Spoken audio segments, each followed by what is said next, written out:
Thank you all for being here. I'm Berna Aksud, Director of the Center for Regional Economy. And the center is bringing you this competition. I'm a professor of strategy, global management, and entrepreneurship at the School of Economics and Business Administration. And I am very excited to bring this to you. We have some great presentations tonight. We have some new additions this year. For the first time, besides graduate students, MBA students, and alums, we have an undergraduate track in the competition, where 3 students will compete for a cash prize of $2,000, as well as the opportunity to present at the Keiretsu Forum Angel Expo on May 1st.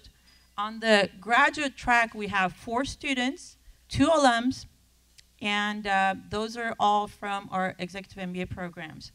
And finally, we'll have an audience prize, again this year, made possible by the Stoll family, who is also supporting other entrepreneurship programs we have, and the coaching and mentoring program we've had this year.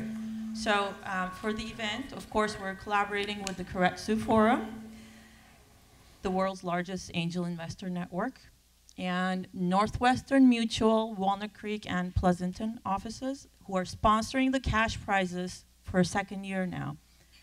Law firms Hanson Bridget, Fitzgerald, Abbott, Beardsley are also donating partner time and legal counsel to the winners. I'm very happy to say that we've had tremendous interest in the competition. We received more than 30 applications this year, all-time high. The objective of the competition is primarily developmental, for the finalists to work on their pitches so they can get to the stage where investors would be willing to give them the opportunity to present.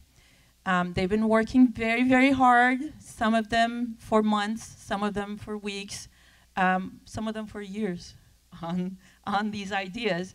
And together with their coaches, who are Keiretsu investors, also St. Mary's professors, and seasoned entrepreneurs.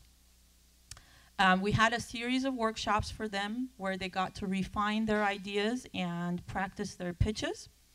So we would like to give them as much feedback as we can today and help them access resources they might need at this stage. And we need your help from the audience as well. For the audience prize, you will get to vote at the very end. So take good notes and jot down the names of your favorites. Before we start our pitches, I would actually like to introduce to you last year's winner, Michael Woodcox, who was a student in our Transglobal Executive MBA program when he won the grand prize last year.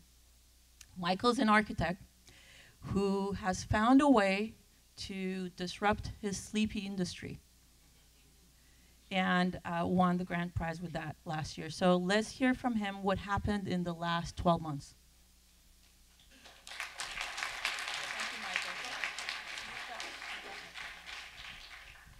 Thank you. So yes, last year, roughly this time last year, I presented this idea, which is a building envelope system, and I won first prize for it, which I'm very proud of. Very proud of the system because I'm sure, as everyone in this room knows, buildings consume 50% of the energy that's produced in this country every year, far more than automobiles. And so solving the problem of building energy consumption actually is a huge thing to achieve. And our product is really probably one of the best things out there for this purpose. Now, the building industry moves at a glacial pace. For any of you who have engaged in the building industry, you'll know this. It's very different than making an iPhone app. So right at this moment, I'm about 2 years out from actually having a marketable product because of all the hoops that I need to jump through, all the certification and validation that needs to happen. But that's actually, I think, going to be perfect timing because California is getting ready to enact a new energy code this year. It's going to be far more difficult for architects and engineers to build buildings that actually satisfy the new, more stringent requirements. And it'll take about another year after that for everybody to finally come to an awareness of what it's going to take Current building technology is not going to be an effective way of creating building envelopes. And by envelope, I mean the walls, the floors, the roofs. It's basically the thing that separates the inside from the outside, which is critically important. And so in 2 years, I think we're going to be in a perfect position to have the right message, have the right product, and be really perfectly aligned with changes that are going to happen with the whole building industry. So what I'd like to do at this point is share with you some observations I took away from having won this competition last year. One of the most important lessons I learned, and I think one of the most important lessons for everyone in this room to digest, is the art of listening. That was a point that was brought home very concretely last year. I think all the judges will remember. And it's particularly important for entrepreneurs because, you know, we're so passionate about our ideas. We give birth to these ideas, we hold on to them, we cherish them. It's very difficult for us to truly be objective. And it turns out, I think, I've learned myself and others have confirmed this, that it's by listening to the negative criticism that's so hard for us to listen to as the inventors of these ideas. It's in those negative bits of feedback that we really can find the most valuable indicators of how to move forward. And I'll underscore that point by referencing something I suggest you all watch. It's a TED Talk. That's an interview with Elon Musk. Everybody knows who Elon Musk is in this room, right? Tesla, SpaceX. Amazing guy. His stock price, I think, has gone up $100 in the past 3 months, something everybody should be paying attention to. And in this interview with him, at the end, the moderator said, so how do you do it? You know, I mean, how is it that you're able to continually pull off these amazing feats? And his answers were really fascinating. There were two parts to his answer. One was, first of all, just look at the foundation of what you're trying to achieve. Understand the physics of what you're trying to achieve and build up from there. Don't just look around and copy what other people are doing and try to, you know, make it better. Really understand the underlying principles. Great sage advice. The second bit was really a little bit more surprising. He said, seek negative criticism. In fact, he said, solicit negative criticism. And that really is, I think, fundamentally important because it's something we don't do very well, I would argue, and something that we can develop a methodology around it, I think will help us all be successful. Because if you do that, if you really listen to the guys that, you know, really don't like what you're doing and you figure out why, I think you'll be successful. So I'll leave you with that. Good luck. Thank you. Thank you, Michael.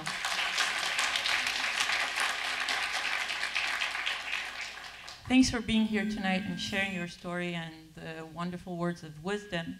The runner-up to Michael, Lonnie Coleman, last year, he also went forward with his idea and has been pursuing his business with the help of one of our judges, help and support and coaching, I understand, Dan Miller, whom he met last year at the competition, of course. And I had planned for him to come in and give us an update on what's going on with him, but he emailed me yesterday and he said he got his first customer that morning and he had to fly out to location ASAP, so he couldn't make it and he's very sorry.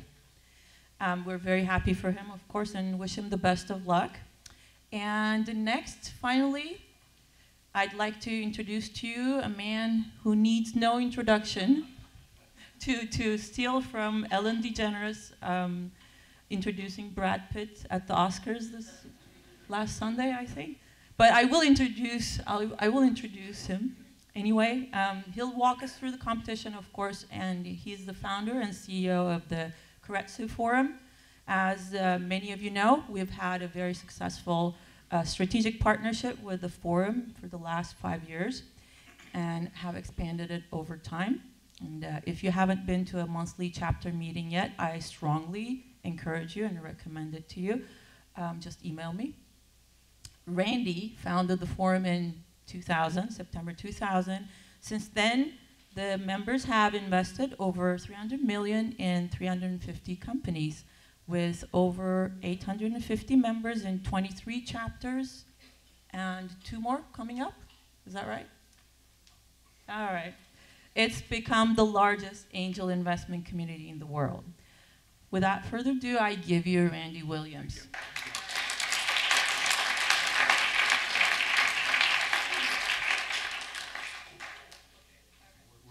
fortunate now to be, we're growing, so we're now 29.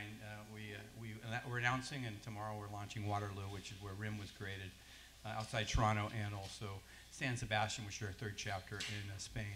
But I love coming here today because Berna ran out and she says, oh my God, we're sold out. I'm so excited. But the enthusiasm from you and the hard work and you and your team and also the students, I mean, I can feel the energy. So we're going to have some fun. So who doesn't know Kretsu? Please put up your hands. Okay, wait. Okay, we are a famous sushi restaurant in Rheims. Yeah, so no, this partnership's been wonderful, Berna, and we just love the energy of the students coming. And we all have a thirst of knowledge, and I want to acknowledge our Kretsu Forum members in attendance because we are always learning from you. We're not funding every company. You know, in Northern California, we get about 50 to 100 companies a month. Only 4 make it. Last year, we funded 30 companies. Typically, in Northern California, we fund 25 to 30 companies.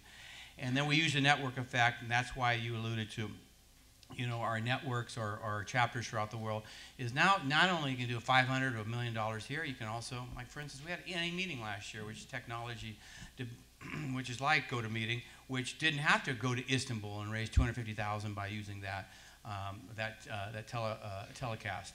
But let's see who's in the room, because it's real important for obviously the wonderful presenters to know, and also words of wisdom is always know your target audience. So obviously there's money here today. I mean, Wayne, where's Wayne? You want to know Wayne? He's given the prizes. I think you've given $5,000 today. Okay, so do your pitches to Wayne. No, but let's see who's in the room. Undergraduates, how many undergraduates in the room? Okay, graduate students? Faculty member? Okay, and Kretsu Forum members? Okay, now faculty member, put your hands up, and Kretsu Forum, this is where the money is, turn around, so there it is. Okay, so the undergraduates, there's a quiz afterwards. Graduate students, we're going to drink some of the good wine afterwards. So let's go deeper here with our wonderful panel. We're all going to be judging here, including myself, and this is a gracious Shark Tank, okay? You know, we're here to help and support, so ask for a resource too. You know, ask. And you've come to Kretsu Forum, and you've heard me saying sometimes resources can be as powerful as capital. So please ask if, in fact, you're serious about this business and you want to make it the next step, and obviously go out for funding. But let's introduce our wonderful panelists, starting with Brad. And Brad has been a wonderful member of Kretsu the last 4 years, but one thing powerful about Brad, he's been a member, but he eventually, yeah, this is why I always do to entrepreneurs. What's going on? Yes, it's better. But Brad brought us an opportunity, I guess 6 months ago, and he got funded very quickly because Brad knew Kretsu Forum, and Kretsu Forum knew Brad. And so why I'm saying this is always find a champion. And so when you come to an angel group, make sure you gravitate to someone that understands your business so he or she can articulate their value proposition to the other members. Brad. Thanks, Randy. It's a pleasure to be here. I'm very excited. Thanks to you, Berna, for the invitation. I especially appreciate being here. I'm a big fan of St. Mary's. I'm a resident here in Moraga. And I've been a Kretsu member for some 4 years. It's a great experience. If you haven't been to a Kretsu function, you've ever wondered how it works, you need to go. I think it's very easy to go as a guest and see the enthusiasm around the pitches that these entrepreneurs bring. Personally, I'm a partner in a private equity firm. And what we do at our firm is really look for companies that are much later stage than what we'll be talking about this evening. We look for companies that are mature, cash flowing, and the owners are looking to sell, and we buy those companies, bring in new management team, implement new systems, and try to take those companies to the next level. So we like to refer to these companies as steady eddies, and they're nice, steady companies, and honestly, sometimes it gets a little boring, and that's why I like coming to functions like this, where there's all these new ideas that are being generated, and hopefully even take some of these ideas and implement them with our portfolio company. So excited to be here, looking forward to it. If I had any advice for you who are presenting, just relax. We'll have a good time. Randy always runs a great event, and let's all learn. Great. And also, Hallmark of Kretsu's giving, and thanks for your giving to Entrepreneurial Academy. Dave Mosby's in the room, and We have 45 faculty member that helped the Entrepreneurial Academy. It's just a short course, 3-day course on obviously access to capital. Berna's doing it here, obviously the faculty's doing it here, but we also offer programs when you're ready and you're a little more revenue baked. Come and enjoy the academy, and Brad's one of our teachers, as is Dan is. Dan. Good evening. Thank you for having me here, Doctor. It's a great event. As she alluded to, I did. One of the presenters last year did catch my attention, and I worked with Lonnie, and still work with Lonnie. I got him to pivot on his idea, and we got it to a point where it was attractive to the marketplace, and he's really now launched into his first customer and into revenue, and we're going to be doing some investing here pretty soon with him too. So I'm a graduate of the MBA program here, 1980. Kind of dates me, I know. No, man, we were doing it all by the book. It was, yeah. I roll windows like yeah, this. you had a fax roll machine that was a drum, okay? Yeah, really. So, Man, you anyway. should talk. Yeah. But anyway, I'm personally I'm a partner with a venture firm down in the Monterey area, and we look at more earning stage companies rather than seed stage. But I do spend a lot of time with early stage companies and entrepreneurs in helping guide them along so that we can get them to the stage where there's something that we'll be interested in investing in. So I'm happy to be here and look forward to this. Wonderful Kretz Forum member, and again, a lot of giving at Kretz Forum, not only the charitable side, but also giving out in the community, and he's a member of SCORE. Tell us what SCORE. Oh yeah, that's my a longtime member with East Bay SCORE. It's funded by the Small Business Administration. We provide free counseling and also low-cost workshops on a variety of subjects to entrepreneurs and young business owners. So I encourage you to check out their website, eastbayscore.com. Right. Another giving member, Shirley G. She's holding a book. I don't know if it's a prop or not, but that's part of the due diligence. And the whole spirit of Kretzu is find a champion, and she's a great champion because there was one company came to us years ago, which I'm a happy investor in. I think it went to 16 chapters. It's raised, I think, over $8 million, but she led the charge on it, and that's one of the books so talk to her later. In fact, we are just launching, this is going to announce first time, we're launching next week, and we're giving away 14 years of work at Kretzu Forum. We have a due diligence handbook, 800 pages long, and we're giving it. It's going to be in Barnes & Noble, it's going to be an iBook, and it's free for all of you. So, Shirley, you're probably quoted quite a bit in this handbook. Yes, really. Before I went out. So I, too, am a graduate from St. Mary's. Go Gales. Yay, woo, woo, woo. 6 years ago, I actually put myself in an MBA program because I was getting ready to retire from Stanford. I had spent 20-plus years with Stanford University as a department head and executive staff member. And everything that I learned for entrepreneurship came from St. Mary's, not Stanford. Anyway, 6 years ago, I actually put myself in an MBA program because I was leaving Stanford, and I wanted to sort of kind of figure out what I wanted to do. My kids were graduating from college, and I said to them, I think I'm going to try and figure out what I want to do when I grow up.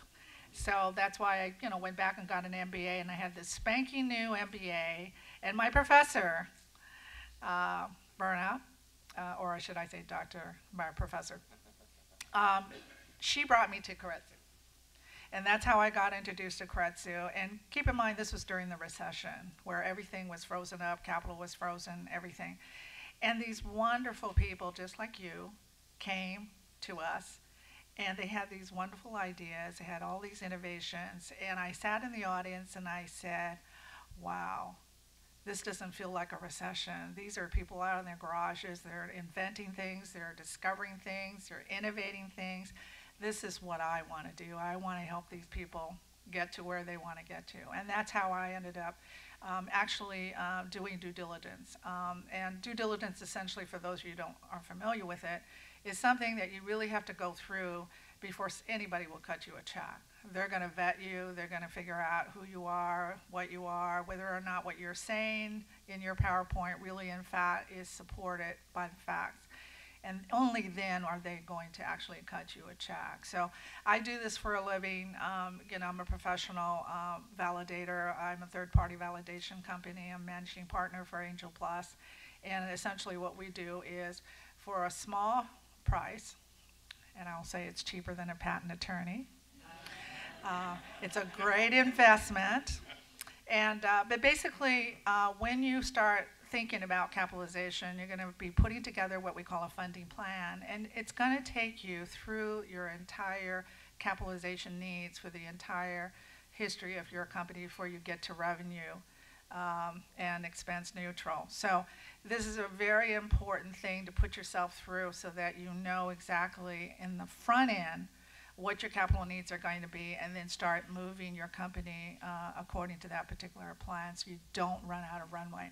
So anyway, so that's what I do, and again, kudos to St. Mary's, and congratulations on your certification.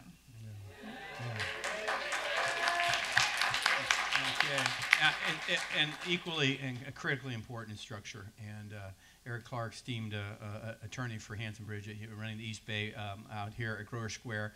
It's San Francisco. That's, I guess you have obviously offices around the country, Eric, but the structure is very important, and you couldn't have a better attorney on your side and a supporter, wonderful Credits Forum member, and a partner of Credits Forum. Please, Eric.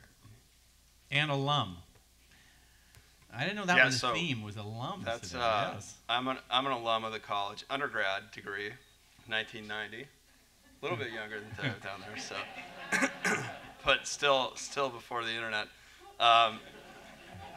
So I'm a partner with Hanson Bridget in the corporate group, focusing on private equity. We work with a number of private equity funds. I focus on private equity transactions, mergers and acquisitions, and I work a lot with early stage companies and technology companies. We love the energy and enthusiasm of entrepreneurs. This is my third consecutive year here being a part of this event, and very happy to be here and be part of this, and looking forward to hearing all of the great ideas tonight. Great. Okay, here we go. Again, it's a gracious Shark Tank. I do this, I'm alum at Cal undergraduate, and in our fraternity we call it a drunk tank, but it's not a drunk tank here tonight, right? No, it's a Shark Tank. Not yet. Afterwards, we're gonna have some fun afterwards. Yeah, there'll probably have an afterglow afterwards, maybe a little wine and cheese. So we already have wine. Yeah, when can I have some? Later. Okay, so the format is 2-minute pitch, 4 minutes of questions, and then entrepreneurs, you get to obviously respond, and then 4 minutes of feedback, which you just take a deep breath and listen. No talking during that time. And then we vote on a scale of 1 to 10. 10 obviously the top, 1 being, you didn't really nail it. But I love the preparation, Berna, so I think they're going to do really well. Okay, the first step, the first tranche is 3 undergraduates, and they're competing against their peers as undergraduate. We're going to vote the same for them as all the graduates, and then there's going to be 6 presentations after that, which are graduate, and total of 9 tonight. And again, 2, 4, and 4, and we're going to be really strict. Christine, you're going to have to tug on me and make sure, because, you know, it's tough being up there, right? Okay, and you did this last couple years with us. Yeah, okay. So Ryan's first. Okay. You know, first is not easy, you know? Ryan, let's give him some love. Yeah. Woo. Woo. You know, a trick, Ryan, is you get up there and the mic doesn't work. You can talk for a couple minutes, and then we have to come back and give you more minutes, you know? There's always tricks there. Let's see if it works.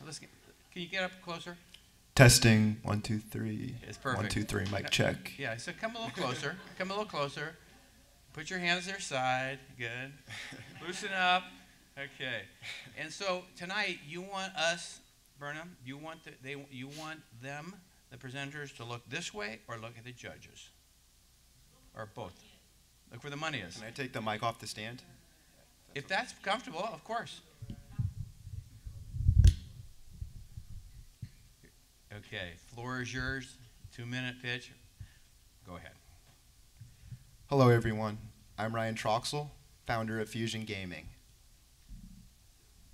Now, imagine I pick up my iPhone and I call my friend who has an Android phone, but we can't talk just because our phones are different.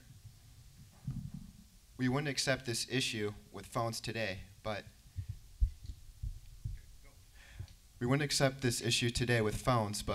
It's evident in the video game industry, with over 100 million video game players on Microsoft's Xbox and Sony's PlayStation, which are unable to communicate with each other. Now, these gamers play action and sports-based games, which are multiplayer-based. They want to play against anyone and everyone on these games, but they can't. Fusion Gaming solves this issue that many video game players experience today.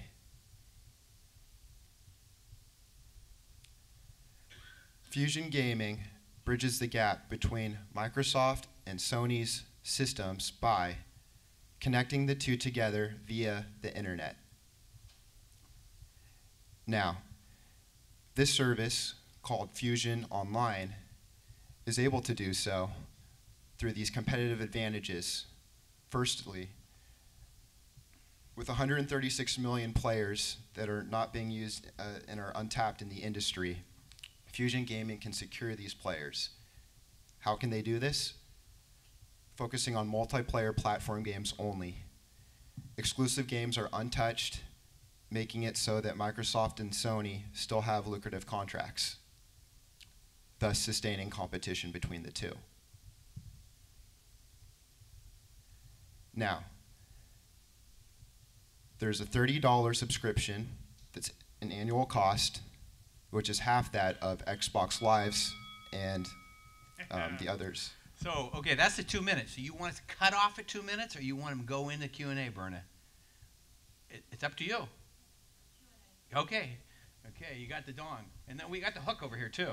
That was a good one. Thank you for your time. Are there any I love questions? this organization. Okay, questions. Okay. You get it, Brad? Sure, let me help him out and ask a question that Yep. will help him. Yep. So this is a business model, and how quickly do you think you can ramp up? Is there any what kind of technological challenges will you have to get this interface up and running? A brief answers, everyone tonight. Otherwise, we're not going to get through the 4 minutes. Your turn, please, Brett. Ryan.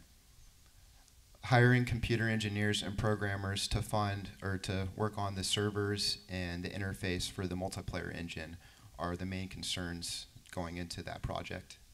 Okay, is this your passion, by the way? Is this something very exciting for you? I've been playing video games as a little kid, so it's just kind of Good. natural. Okay. Have you heard of Telltale Games? Telltale Games? I have heard of them. Okay, well, that's one of our funded companies, and we funded about $2 million now. It's a $40 million company. But let's introduce them to you. Okay, there's a job for you. That'd be great. Okay, next question. So, so have you architected this integration? I have not. I don't have any prototype down. This is an idea that I'm pursuing right now. Okay, so you don't have any network architecture designed or anything like that. The problem that comes up in these kind of instances is latency. The graphics have to paint the 3D. You're talking about huge volumes of through the tube, and so that's where I've seen the latency coming up, and it has been the big stopping point in all these other integrations. Okay, Dan, is there a question there? Because we can come back to that feedback. Well, That's great I feedback. really like your idea, and so I think you've got to get a little more meat on the bones around it. Yeah, and I'd like to hear, will you be able to buy the product through the game or on the platform? Yes. Okay. Yeah, great. Shirley? Okay. And Eric, and you can chime in any time here, okay? Shirley. Yeah, I just had a quick question. Have you thought about how you're going to get the Sonys and the Microsofts to actually agree to allow their games to go onto your platform? I have. I've been considering some of the lucrative aspects behind getting them on board with my idea, which would include getting letters of intent and coming up with an agreement between the revenues that we would divide up between the companies. Okay, my question is competition. I mean, it's out there. You know, obviously the orbit of gamers and games. I mean, the game I alluded to was an episodic game, and now, we funded it. We were pretty early, 7 years ago. But, have you looked at the competition? And what's your differentiator against the competition? Well, right now, no other company has done what Fusion Gaming is trying to do. Right now, neither Sony nor Microsoft have an up and running service that allows the two to connect together. So by doing so, this company would be a first mover. but it would also bear a lot of startup costs. Okay. Any questions? Just a simple question, Ryan. How much money do you think you need to raise to get this thing started? Would that include up into the first fiscal year? Yeah. Honestly, it would cost upwards to about 7 figures when everything's said and done. 7 figures as in 1 or 2 million or 10? One. Not one? One. Okay. Okay, have you also interfaced with other gamers or any companies that have traction in this marketplace and run this idea by them? Or are your IP is so strong you haven't? I actually conducted a survey with over 200 respondents, and I got a heavy positive correlation that suggested that that consumers want this. The need is out there. Okay, great. Thank you. Okay, now feedback. You can take a big breath and you can put the mic back. And also presenters that are presenting, if you have a colleague in the room, take notes about what they say, especially if you want your company to go the next step and next iteration toward funding and or go the next level toward an exit, which is years away for you, maybe. Okay, so feedback first from here. Okay, who's first? Brad? I'll go first. I think we've seen with the first presentation the challenge, and it's an incredible challenge, is to confine that pitch to 2 minutes. It really forces you to really speak to the bare essence of what you want to communicate to the listener. So I don't know how many of the other presenters are already running through your presentation and cutting, but you see how, Ryan, I don't know how much more you had to go. Okay. But it does cut you back, so it's a real challenge, but that's the way it is. You want to have it done in 2 minutes. You did a fine job. I was with you. The one big thing that you kind of glossed over, which I think is probably one of your biggest risks, is whether Microsoft and Sony will be put out welcome arms to you when you bring this platform. I'm really not sure how they're going to respond to this idea, because you really are kind of going into their turf. So that would be, as an investor, what big concern I would have looking at your idea. Also in regards to your value proposition, I think the target market is obviously going to be the parents. They're going to be the ones spending the money, and this is actually a tremendous feature because now there's a sharing platform, and I didn't hear that. But my son finished Cal last year. My daughter's UCLA this year, and they were big gamers, and we spent a lot of money on it. But that's the target market, the parents, and I think it's fantastic that the sharing goes on. Okay. I'm not sure the target market is the parents. I have an 11-year-old at No, home. they write the. They write the checks. I love the idea, write the checks. Ryan. We've got at our house a PlayStation 3, a Wii, and an Xbox. I'll note that the Xbox appears to be in the lead for popularity right now. But I love the idea. Brad asked the question that I was going to ask, which was, do you have a working prototype? Because I think that this is something, if you could demonstrate a working prototype, would really grab people's attention. It would grab my attention because I sort of see, you're switching these consoles out TV to TV, depending on what the kids want to play and what game they want to play. So I think to tie that together and make sort of a synergistic approach could be a real market leader. Shirley? I think it's a great idea, the whole idea of coming up with a platform. I think the biggest hurdle is probably going to be whether or not you can get these big players to actually participate on your platform.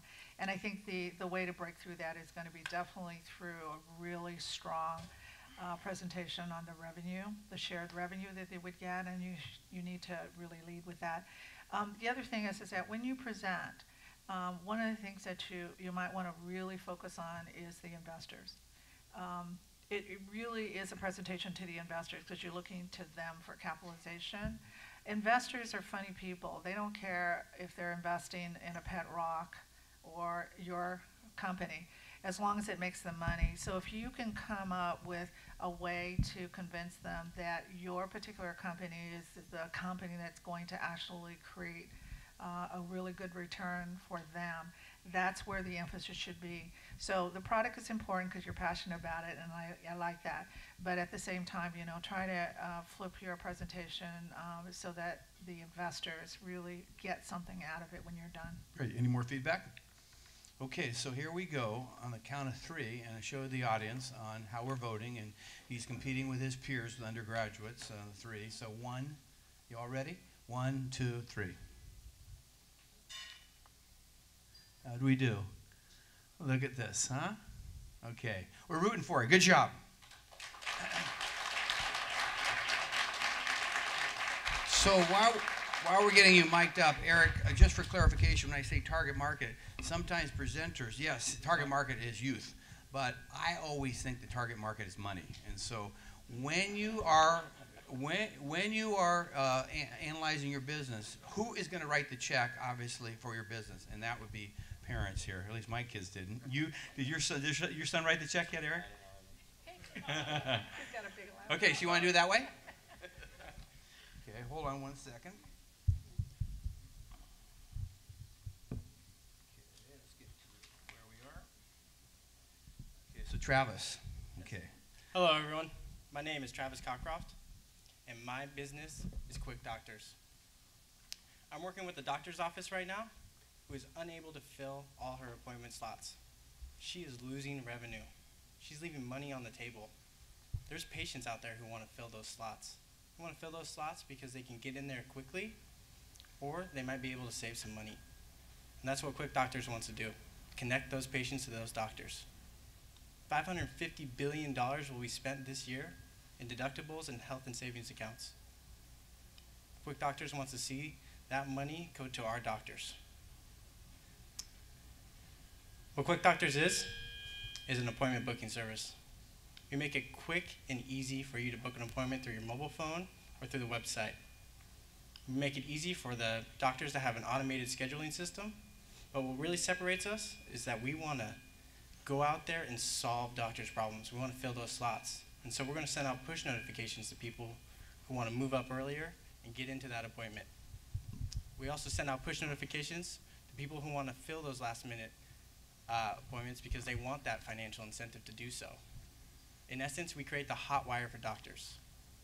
That doctor's office I'm working with loses over $300,000 in lost revenue from a 10% vacancy rate. If we move that vacancy rate down to 9, her little investment in us will return over 3 times at the bare minimum. So in the end, both doctors and patients can win. And that's what Quick Doctors is about. Thank you. Good job. All right, I have a little umbrage to the name, and tell me how you develop Quick Doctors, because to me, you don't want a quick doctor. I mean, this whole industry is full of quick doctors, and that's what's wrong with it. So how did you pick that name? I'm not married to the name. I was going to be Quick Appointment, but I wanted to pitch it to a healthcare. Okay, well, names are important. That brand's important. That's why I have my name is a sushi restaurant, Kretz Forum. So, okay, good job. Okay, questions? Brad? How would you handle, say, I assume the model is that patients would log on to the internet and they would set up an appointment. But what about cancellations? Say patients are booking appointments but they never show. How will you handle those? I've thought about that. That's a really good question. I have a couple ideas on it. One would be to handle the payments or like a retainer sort of system. I don't know if that system creates more legal challenges, but it is a good question, and I've been working on it. Okay. So. What's the competition look like, and who's your target market? Because can you, if you're a Blue Cross member, Anthem Blue Cross or Kaiser member, can't you already do this through their websites? That's a very great question. I'm actually trying to connect people to retail concierge and cash doctors who don't use insurance, because insurance, and frankly, has really screwed up the system. And so we're trying to avoid them. There is some competition out there. There's a company called ZocDocs. They make it really easy for people to find doctors in an area. Of course, I tried to use them last week when I was sick, and they wanted to send me 30 miles away. There's another one, Health in Reach. There's a couple competitors out there. No one does exactly what I do. I look at it as my customers are the doctors, and I'm trying to solve their problem. The other competition really looks at it from the patient side.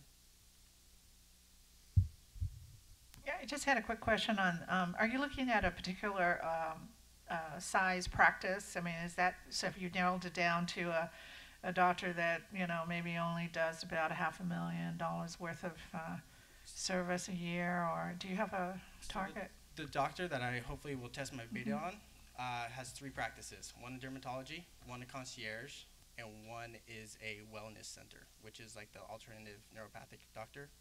And she does over $3 million in each one. And she has this problem in each one. But where the easy pickings I see are dentists and dermatology to start with.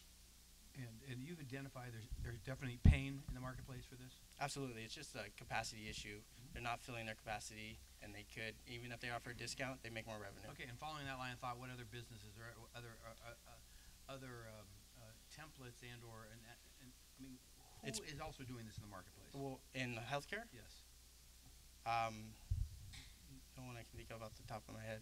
Well, there's somebody who does it for surgeries. Yeah, my dentist is already doing it. Okay. But and some of the practices that I'm working with do it too, but it's very inefficient. They do it by phone or email, and this is just a much simpler way, and it's not that expensive. Okay, Brad?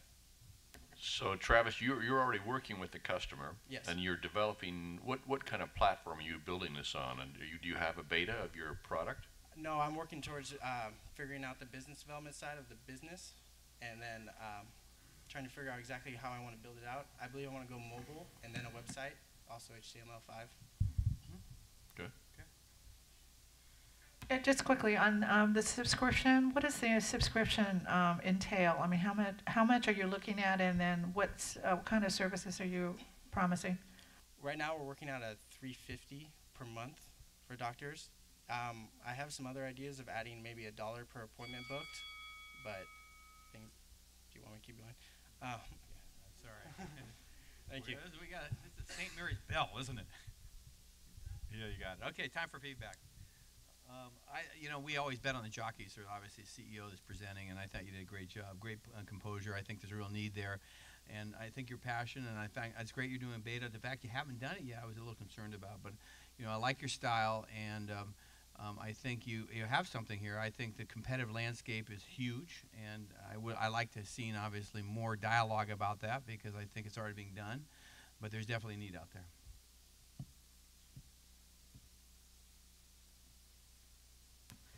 Hi. I think you did a really great job in your presentation. I just had a couple of comments. One is this subscription model that you have. What I was thinking of was maybe you might want to consider not only the subscription, which is good because you'll get revenue from that, but also think in terms of a success fee too as well on the back end. So if the doctor really actually fills all of those vacancies and actually generates revenue, maybe you can actually get in on part of that too. So you might want to think about that as a possibility. But I think you did a great job in answering. You've thought about a lot of this stuff.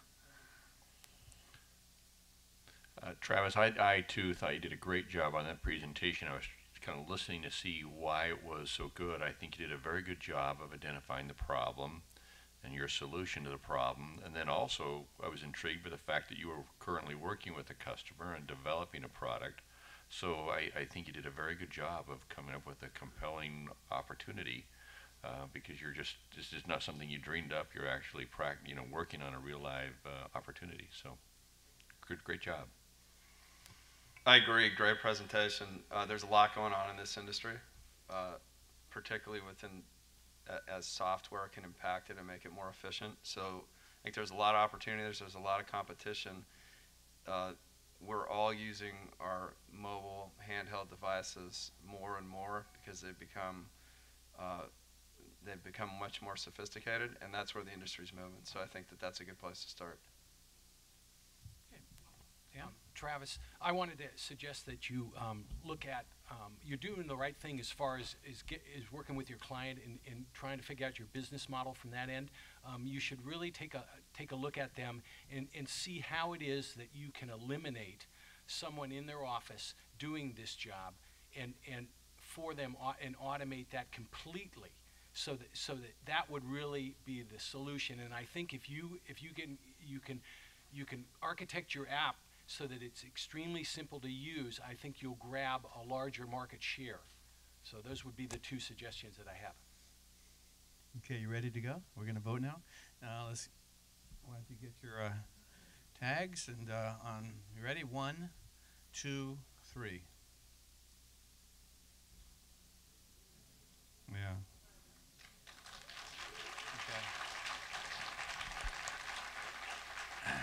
Okay. Okay, while you're getting ready, I just want to introduce my team that came out of respect to St. Mary's. All of them came from San Francisco today. And so, Jenny, if you could stand up, my entrepreneurial director, Northern California, Carla, who does membership for Kretzer Forum, George, who does sponsorship, and Olivia, who she goes out to 150 events a month, so we don't miss the next Google. And that's the team. We're Sonia, managing director, the last 12 years. So seeing of our team members, I mean, they work really hard for the community and also members. Great to see you. Okay, how's it feel up there? You look pretty poised. Oh, thank you. Yes. Feels Okay, good up here. you ready to go? Floor's yours. All right, thank you. My name is Mario Felice. I'm an aircraft mechanic, avid pilot, and aeronautical entrepreneur who recognizes the $3 billion opportunity created by the FAA. The FAA's next-gen mandate will take effect in the year 2020, and this will require airplanes be equipped with advanced avionics so that they can transmit their three-dimensional velocity for air traffic control purposes. Now, currently, over 3/4 of these airplanes flying in the U.S. are not equipped with this technology, and avionics shops are charging over $10,000 to install this equipment. Well, I have a strategy to upgrade America's airplanes for less. I stand before you today seeking $1 million to kickstart my company called Apollo Flight Services, which is an aircraft repair and brokerage business that will flood the market with airplanes equipped with next-gen technologies. Now, airplanes can be acquired, repaired, and upgraded with this technology, then resold at a premium price, generating more than $20,000 profits per airplane. Now, Apollo Flight Services will also be operating a repair shop, collecting $120 an hour, and also a brokerage service, collecting a minimum $5,000 per hour, or a 5% commission on airplanes sold for more than $100,000. Now, currently, over the past decade, over 2,000 airplanes have been sold in the U.S., and I plan to capture 1% of this industry with an aggressive marketing campaign. One marketing tactic involves an aircraft lottery, so that you too can have a 1 in 2,000 chance to win an airplane for only $50. And then you can learn to fly for less. The installation of posters in pilot lounges and ads in various magazines will build brand recognition of Apollo Flight Services. I will also display this company's craftsmanship at air shows and other aviation events. Now, my customers are waiting eagerly for me to begin this business, and I will generate a 4x return within 5 years. So, but my vision is to keep America's airplanes flying by equipping them for the future. Thank you. Great job.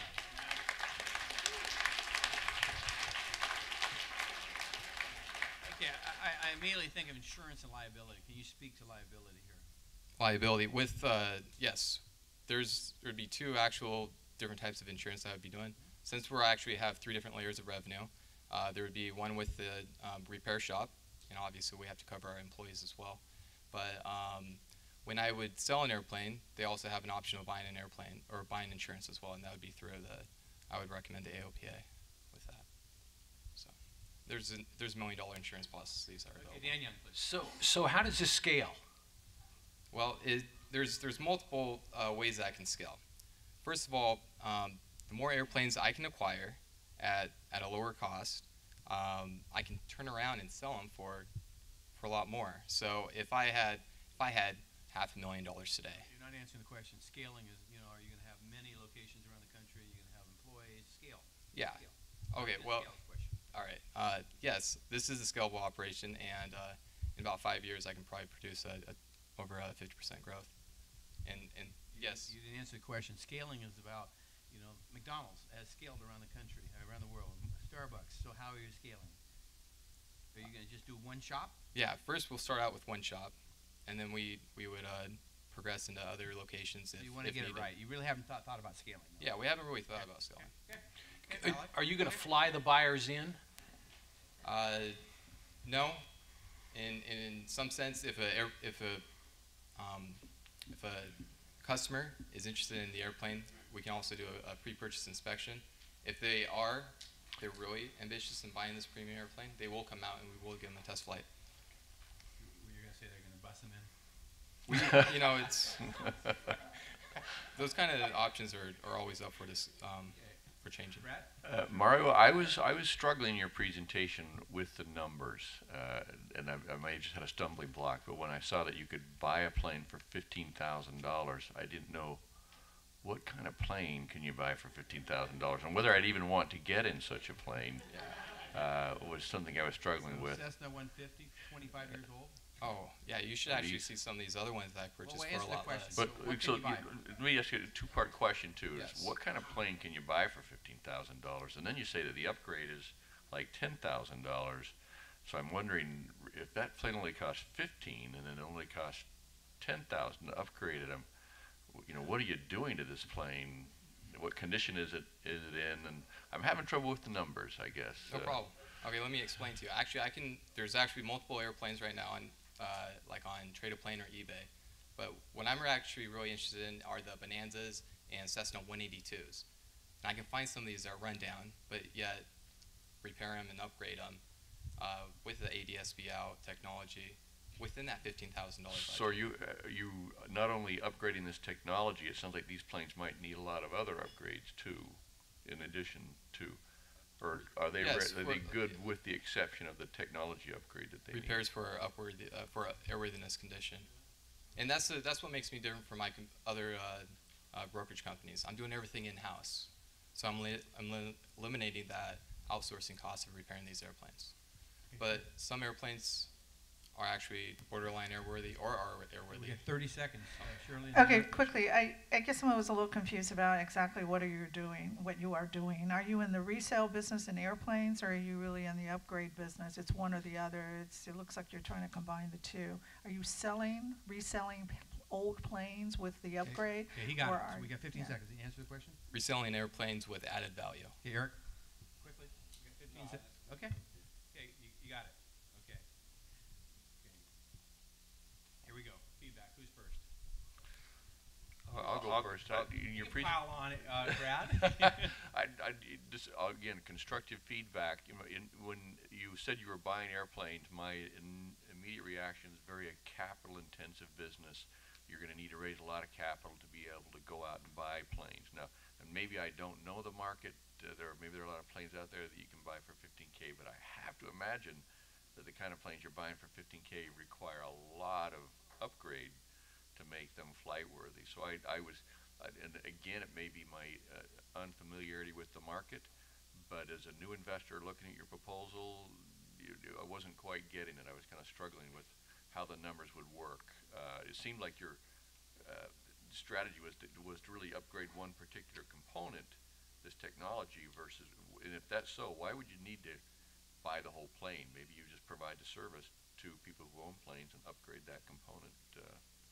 So that's my feedback. So one thing I liked that you did very early was you said you needed $1 million to kickstart your company. The other two presenters hadn't done that, but you were very clear about what you were seeking from the investors, which personally I like to hear. I agree with Brad. I was thinking as I'm kind of listening to you describe this, like maybe a brokerage service might make more sense, reduce the capital outlay. I'm not so sure that you want to operate the repair service as opposed to outsourcing it to a third party and let them take on those capital requirements and deal with the employee costs and the workers' compensation insurance and so forth. But just some things to think about as you refine your business plan. You know, on a positive note, you started off, telling us your expertise and your background, and that's powerful. You have a license. Yes. And you have a background, you have a passion, and you obviously know the industry, and that got me. But then the rest of it, i.e., getting to Brad's comments, Cessna 150. I don't know the price of it, but I would imagine you're even, it's probably a very older Cessna 150. Okay, other comments? Yeah, I wanted to sort of talk a little bit about that whole capitalization model. One of the things you're going to find as you're going out and trying to find investors is they're really adverse to big capital investments, that involve capital equipment, because you're holding inventory, and it's only after you dispose of the inventory that you can actually get a return. And so it's something you might want to sort of kind of think about in terms of limiting the amount of inventory that you maintain at any given time. I think that's probably something that's going to be pretty important for you to sort of kind of figure out. The other thing is that, again, I think you probably can be a little clear about what kind of business you're really in. If you're in the resale business, buy, sell, with some improvements, like you say. But you started your presentation by saying, FAA is coming out with this new requirement, and it's got this new regulation, and you're going to kind of get in on that business. And then you went off into the sort of a buy-sell, airplane business. So you might want to, think about, lead with one and then accent with the other, or the reverse, But I think right now it's a little mixed up. Dan, did you have a comment? Yeah, real quickly, I thought you did a great job. I get it, and I think you're taking advantage of this FAA regulation, some government regulations that makes this marketplace for you. I think that you need to look at probably a limited partnership arrangement to get some investors in this, because it's going to be a hard sell to us that are used to doing tech and a variety of other things. And that structure is very important, because that, our esteemed attorney may laugh, that shields some of the liability from your partners. Wayne?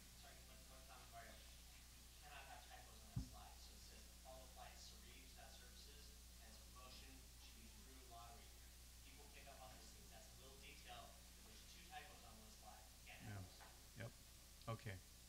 Okay, can we beat you up some more? Okay. Good job. Okay, here we go. You guys ready to vote? Okay, 1, 2, 3.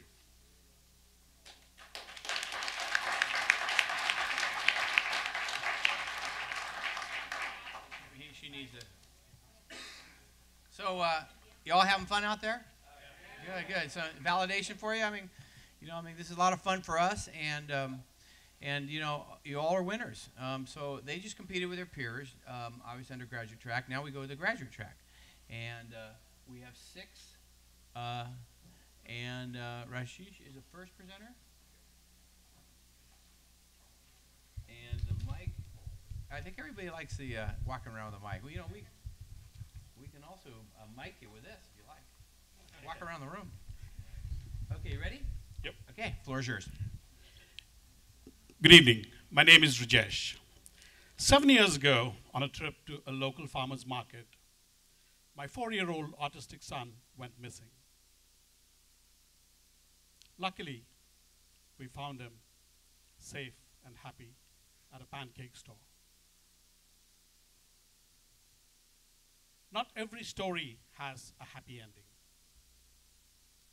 A recent pediatric study suggested that 49% of kids in the autistic syndrome wander away from their homes, schools, parks, and grocery stores. Unfortunately, not many of them return back, lost in the wilderness or lost due to drowning. Wandering can happen anytime, anywhere. The first time it happens, that is the worst. I set out to look for a solution for this problem, and today I believe I have an answer in the form of OK. Open Communication Ambulation Alert Mobile Application and Transponder. The transponder is a waterproof system that is non-destructible. This is low cost, easy to use, and durable, and this can be worn as a bracelet, as a necklace, or as an anklet. The market potential is very high, and it can be extended to other industries, like using on hospitalized patients to track and monitor them.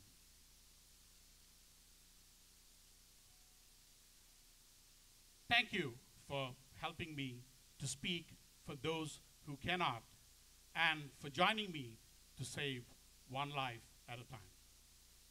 Thank you.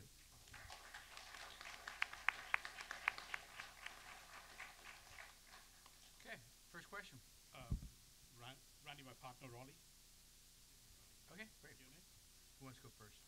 So explain a little more. What is the device going to look like? A wristwatch? And what type of location sensing technology are you using? Sure. So the device is not going to be as big as a wristwatch. It'll be a very thin device, which will not need a battery replacement really fast. And the technology that is used is what is already there. It uses the GPS, it uses the trunking radio technology, which we would like to use. So how close can you locate somebody? 10 meters, 100 meters, how close? Very good question. So if we use the option of Google Maps, it's somewhere within 20 feet, but if we use trunking radio, it's within 5 feet. Okay, so fantastic. I dreamed about this when my kids were 2 and 3 years old, and I didn't want to implant them like our dog has, but I thought about it. So competition, is this a crowded space? Yes, there is competition. There are At three other which we love. We like the competition. Yes. So There are 3 other competitors that I saw. There is Safety Lock, and there is Care, and then there is PAL. The products that they sell are very expensive. The monthly subscription is close to $60 to $70 a month, and there's an initial cost of $99. With such high cost, making it accessible and approachable to an ordinary man like me and to all the other ordinary people who are 1 in 88 dads is not going to be possible. okay, so your only differentiator is money right now. That's the only. Yeah, Mike. The other thing is that also it's waterproof. Okay, that's your second differentiator. That's it. Differential. Okay. The third thing is that we're actually augmenting technologies. We're mixing that. We're using augmented GPS along with the radio frequency trunking. Right now, the products that are available are one or the other. Anything protect there? Any? Nothing there as far as Nothing. No protection. So you're basically first to market in regards to something that's cheaper. Is that how you're going to go out to market? First to market. What's your channel? You gonna have a licensing play with anybody? What we're going to first of right now, that's actually what we could use some help with. Okay. What we'd like to do is actually go target the autistic parents Right, to begin perfect. with. Go through Aware and our autistic society Okay. first of all. My specialty is actually risk management. I'm a pharmacist by training. I work with geriatric populations. Is to then go into that Okay. population. We love channels. Okay. Next question. Here's a question we always like to talk about with our with companies about what is the total addressable market for a product like this, and you're going after this autistic market. Two-part question. One, how big is that total addressable market, and are there other markets? Kind of a softball question. Just the autistic population is about 3.5 million. And the other markets that we're looking for is specifically the hospital market. And then we have a few other verticals that we're working on expanding. Eric? Do you have a prototype? And if not, how much will it cost for you to build one out? We are ready at a point where we are ready to get to building a prototype. We're working on how much it's going to cost. Shirley? Was one of the features, did I hear you say that there's a kind of like a fenced, electronic fenced area so that when an alarm goes off to the parent or the caregiver that they're outside of the sphere? Or There is. Randy actually mentioned something about the pet chits. When I have a dog, and we did that. And there's electronic fencing. This actually provides electronic fencing without putting any wiring in your house. This actually sets up what we call safe zones, which you can put it, it's grandpa's house, it's school, and it's the playground. Anytime that you go out of that using technology that's already out there by Google, once you exit that, the alarm goes off. So there's safe zones. Yeah. Another vertical is obviously, retirees. I mean, very old, but that market's pretty saturated. But it's also jewelry. When I was thinking about this idea 15 years ago, I said, you want to see these kids wear jewelry, something pleasant and things like that. Okay, so we're in a feedback. Is that right, Christine? Okay, who wants to go first? So I'll go first. I really like this. Wearables are a huge play right now. I think you could do a better job in your presentation in using the words that are out there in the marketplace. This is a Fitbit for a child community, and I think there's also a pivot opportunity here for you. I think you're starting out very narrow in your focus, but this is a product that appeals to parents and older adults in a wide variety, and I think you shouldn't limit yourself to such a small marketplace to begin with. I think you'll get broader appeal. I think it's okay to go there, but And echoing Dan is that, any presenter that comes to us, we like them to nail that vertical, obviously, autistic marketplace, and then have a real plan on obviously gravitating to other verticals. Okay. Shirley? Oh, you know, when you're talking to investors, since you're in the process of, it sounds like you're sort of almost or past business development, you're already sort of developing your prototype. When you talk to the investors, since they're the people that are going to invest in your company, you want to really talk about that addressable market and all the different channels of markets that you're going to be attacking and the sequence in which you're attacking. And then when you're asking for money, have a very specific amount that you're looking at in order to get you to the first stage, you know, in terms of the autism for instance market, and then follow that with the very next, you know, distribution channel that you're going to go after. The other channel that I was sort of kind of interested in maybe you pursuing, because we're having a lot of problems right now with our hospitals losing their patients, you know, ending up in stairwells.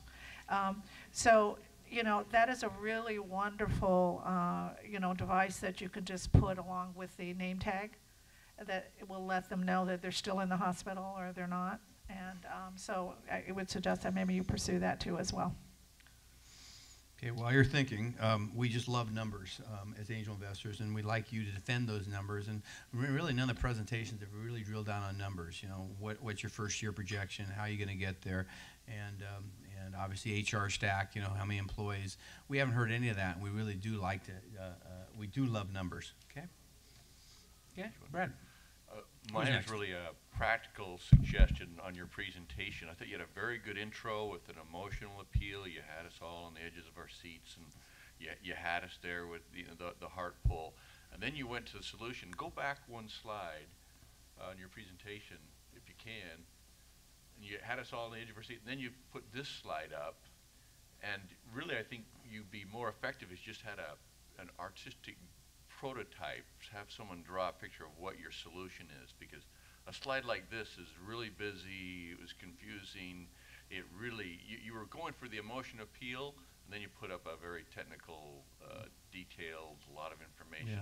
Yeah, a short presentation, less is best, always, you know, so there's too much data point, and plus we can't see it, and so obviously you're going to pitch in front of anyone in the orbit of money, whether it's, you know, hedge fund or, you know, it's a VC or angels, you got to have a slide that's previewed before you put it up, because, you know, we can't really see it. Anybody else want to pile on?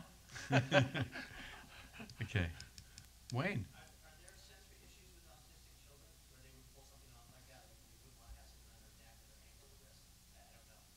Yes, there are but this device would be in such a way that you won't feel it to be so like the ones that we use. Okay. Broke the.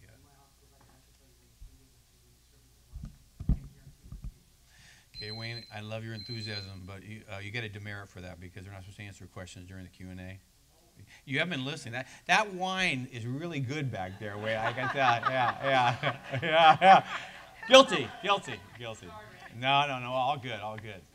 Okay, so no, it's all good. Okay, here we go. We're gonna vote.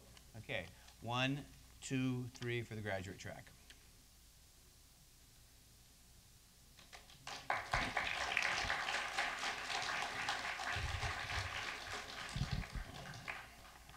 Okay.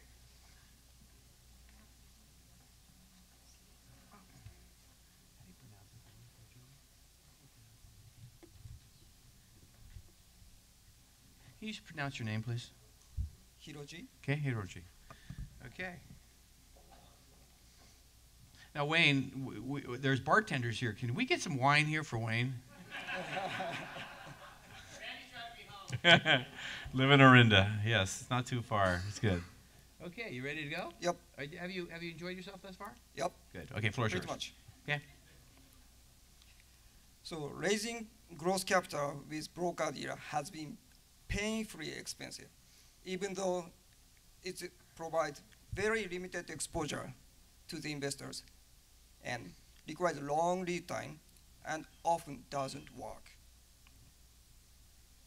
So Series ABC disrupts this 80 years old practice with subscription-based secure online matching service. Upon listing, the capital-seeking company get immediate and wide range of exposure to the venture capitals, private equity funds, and family offices. with 1/10 of current cost. So the investors can save their precious time by receiving only manually vetted solid deals, filtered with 10 criteria that each investor can set, including market, the amount of capital being sought, and primary valuation. Also, Series ABC provides deal-making support with many ecosystem partners, including bridge financing companies, law firms, and accounting firms. Series ABC provides a solution to the $50 billion underserved capital market. It initially focuses on growth stage company in Series A, B, C, D, and PIPE. It's very similar to Founders Club and AngelList, but specifically designed for growth stage companies and institutional investors. It gets a revenue from core subscription and ecosystem partners. We plan to beta launch in April. Thank you.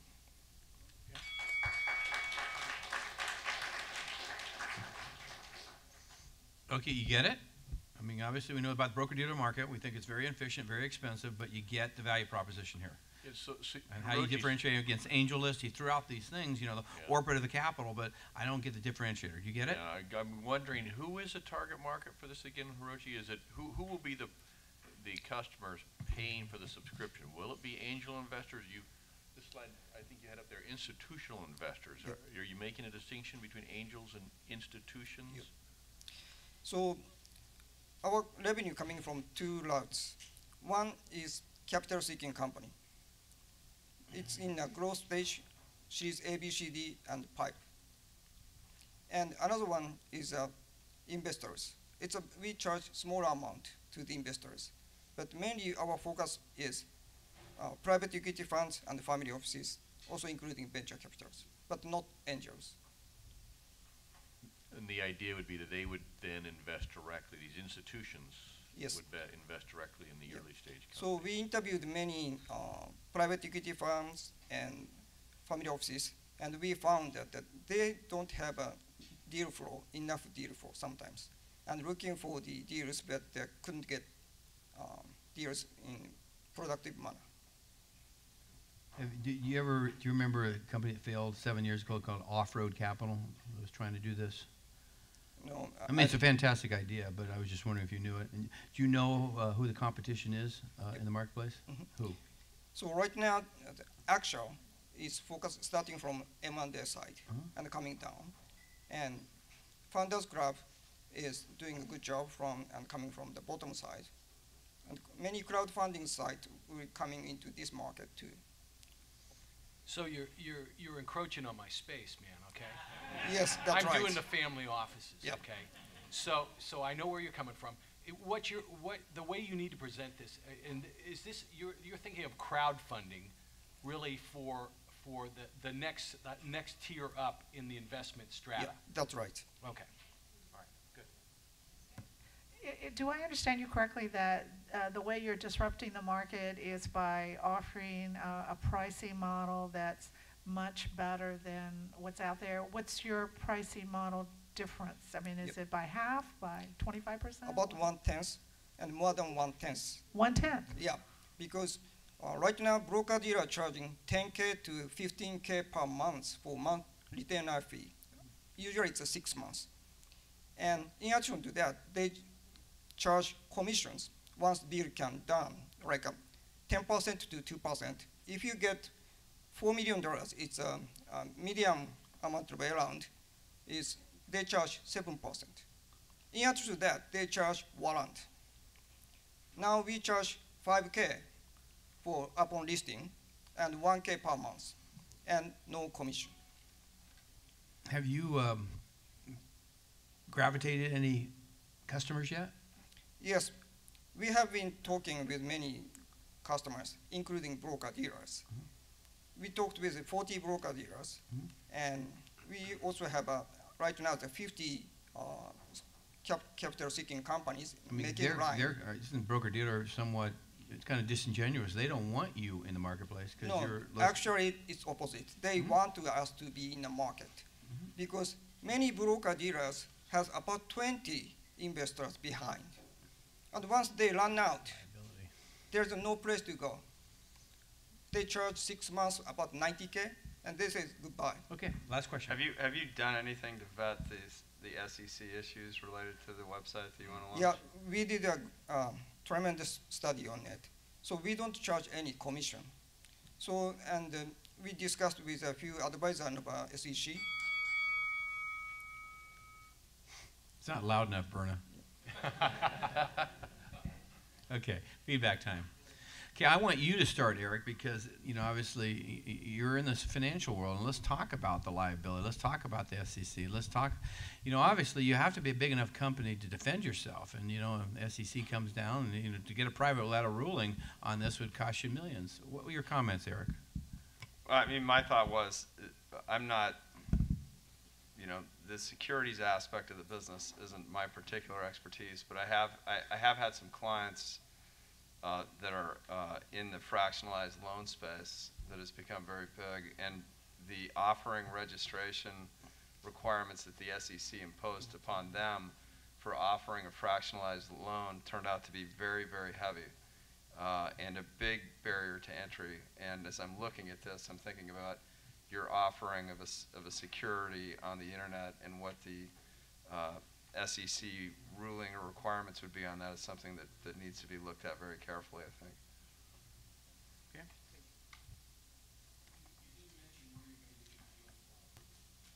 And that's a real critical component here. You talked about the sell side, but you didn't tell me where the buy side's coming from. And that's really what's got to be your ace in the hole here, what you bring to the table. One of the things you might want to sort of kind of keep in mind is that even though you're sort of disrupting, in the sense of pricing, one of the things that entrepreneurs and, for instance, institutional investors really pay for in those fees, and is the network. And these people have very well-established networks, and they have access to capital, like today, and you're still building your network, and so you kind of get what you pay for. So I think where you have to really spend some time is getting your network up and running, so that you have some credibility in the marketplace as a place to get capital. Yeah, I'm confused, and I'm still confused. I really, there has to be a show me, and I didn't see show me, or how are you going to execute, and what licensing or channel partners. I didn't really see how you were going to move to be a profitable business. I like the idea, though, the idea that you're one notch up on crowdfunding and a step down from your sort of traditional. So I think there's a place for you.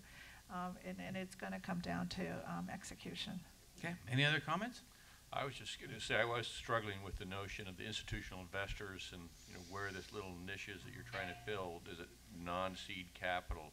Because typically institutions, they have to deploy a lot of capital, and so they're not. This is why we have the model we have. Is they don't have time or the resources to deploy capital in all these little deals. That's why they put $20 to $100 million with a venture firm and let them deploy the capital, because they don't.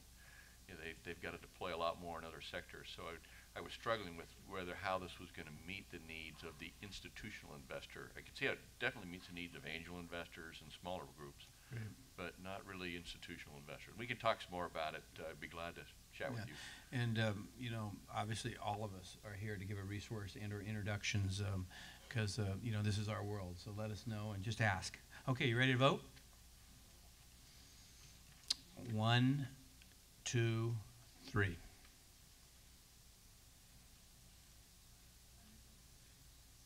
Okay, great. Thank you. And the spirit of Kretzer Forum is swarm intelligence or mind share, and we're getting some great mind share out of our judges, and that's what's so special about our community, because we discuss companies. We're not making dumb investments, but we really want the mind share, obviously, to emerge. And are you ready to go? If you're ready to have me. Okay, great.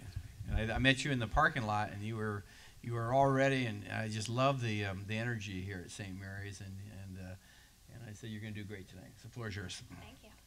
Hi everyone, my name is Ashley Bernardo. I'm the co-founder of Dwell It.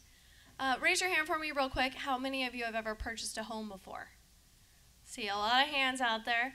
Was there anything that surprised you during the home buying process that you weren't aware of? Perhaps maybe something like this home here was purchased at auction. 75% of it burned to the ground and it was rebuilt in less than 6 months. Or maybe you purchased a brand new single family residence for over $2 million. It has an expired permit, no final, and it hasn't been cleared for occupancy. The Dwell It Report is a virtual encyclopedia of your home's history, essentially the Carfax for your house. Our mission is to become the #1 tool utilized by home buyers to discover the story of their home and their neighborhood in a matter of seconds.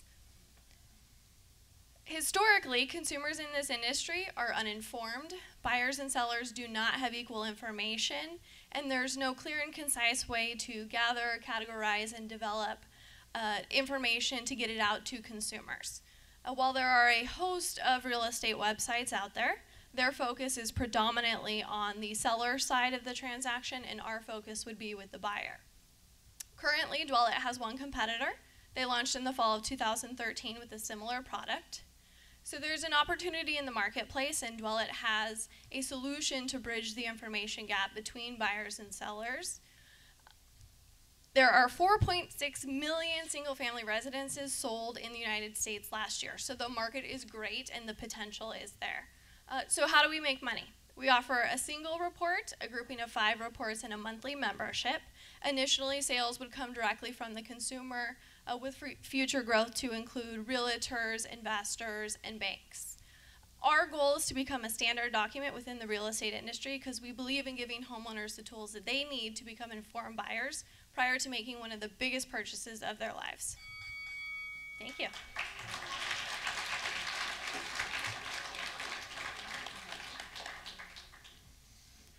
That was perfect. Just hit the bell. Yeah, really. So where do you get this information?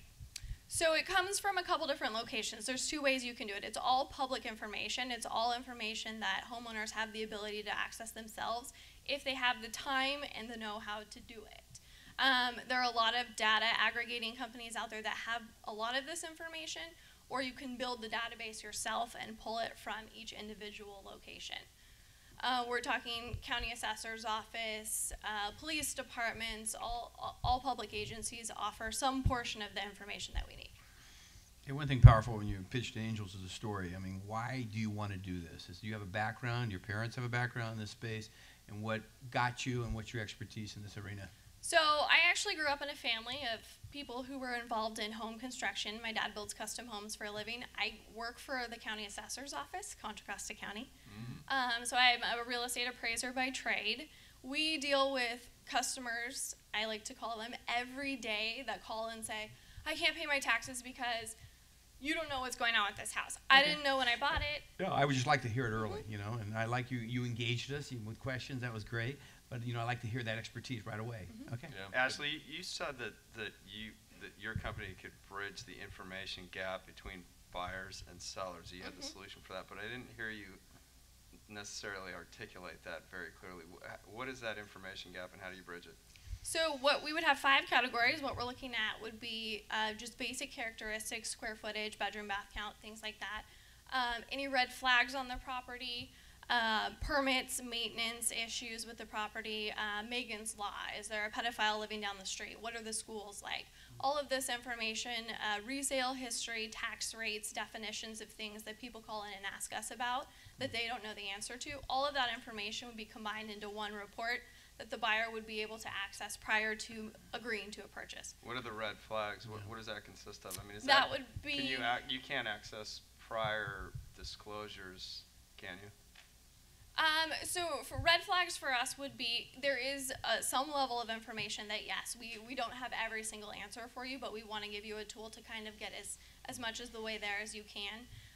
We would be looking at, was it a former drug lab, Megan's Law, police reports, red flags in the sense that, you know, are there multiple permits on a property for foundation repairs, that would signal that maybe there's So a damage. is this an algorithm search to ascertain all those issues? Because this is fraught with liability. If you don't mention something and they can come back and sue you, I mean, Sure. that's where you're leading with this, Eric. I mean, this is, so how do you There address is that? definitely a level of disclosure that we would have to, say we can give you as much as we can that is public information that you can find yourself. Okay, so. But yes, there's a level that we can't. There's a lot of details reach. here to cover your. She can limit her liability in a well-drafted agreement, Randy. Yes. So where are you right now? Where are you with your product right now? So we have a business plan, and we've thought through, what we think to be a lot of the issues here. We've talked to an individual that's in this space, and he's agreed that it's a good idea. We're just moving towards building the website and deciding whether or not we want to go to the extent of building the database ourselves or just aggregate that data. It's more of a cost issue right now to build the product that we want to put out into the marketplace. So what do you need? We need some tech-savvy individuals. We need programmers. We need someone to help us with the technology side, because that's not our field of expertise. We understand the real estate side and we know our customer, but we don't have access to building the website to the extent that we need to. Okay. Feedback time. Who's first? Well, first, I didn't get a chance to ask a question. The question I was going to ask that was going through my mind is the competitive landscape. I mean, it would seem when you've got some gorillas out there already with a Zillow or a Trulia that, they've got resources, and even if you've got something they don't have and they see you coming to market with your solution, how difficult will it be for them to just say, oh, let's just add that to our product offering? So kind of thinking through your go-to-market strategy, are you vulnerable from those other gorillas going after providing the service you provide, and how you're going to beat them at that game? I like your presentation, and this is a great market. I think to contrast what my friend is saying is that I think you've got an opportunity here. If you present this right and developed it very quickly, you could take it to a Zillow or a Trulia, and they'd hire you to build this for them. I think it'd be fascinating to give you a resource to grow your company. We had an IPO 2 weeks ago at Kretzer Forum, and we put a little under $1 million into it, but it's called Waypoint Homes. And you may know them. They've grown to 6,000 homes countrywide, and they're complete with Goldman and also BlackRock. But they may be a great service for them, because they are, they have hundreds of homes in Antioch. They got to track the history, and obviously Megan's Law. They might be a good target market for you. And also, you great poise, and also grabbing everybody, engaging. That was powerful. I like your presentation. I like the name. I think you've thought through the name a little bit. That's a little bit grabbing. You were answering my questions as you were going through your presentation. I had written down competition. How do you gather and compile information? And you were going through your presentation, answering those questions. So I like it. It's a good space, a lot of opportunity. I think you need to figure out who you're going to partner with. And I'm not so sure that the Zillow is the right way to go. You might want to think about a title, one of the big title company players like First American. Right. They invest a lot in alternative opportunities. I like the fact you brand yourself for everybody. The Carfax for home. I mean, it's simple, and it's easy, and it's eloquent. Yeah. Okay, any other comments? Yeah, I wanted to congratulate you. It was a great presentation. It was very, very concise. Had all the information. A couple of things I wanted to share with you. This is going to be a very labor-intensive proposition, so you're going to really have to fund it out according to that labor-intensive need. And it's most of it's going to be on data upkeep. Once you have the history in there, you're going to have to keep up. Instead of 10 pedophiles, there's like 5 now. So that's going to be constantly something you're going to have to update. Mm-hmm. And the other thing I wanted to share with you that I thought maybe might be useful is that you might want to set up a model that allows you to have consumers themselves share information with you, and then your staff would verify that information. And so what happens is the database gets bigger and bigger and bigger and bigger. And that actually is information that you can sell, package and sell also to other people that need that data. Yeah, and I wasn't clear who the customer is. I just really didn't get it. I don't know if it's Waypoint. I don't know if it's title company. who's really, and there's a need, but conversely, is there a want? So I wasn't really clear on that. Any other comments? And that could be my fault too. Okay, ready to vote? 1, 2, 3. Good job. You engaged it. You engaged it. Did you use that advice? Everybody's watching.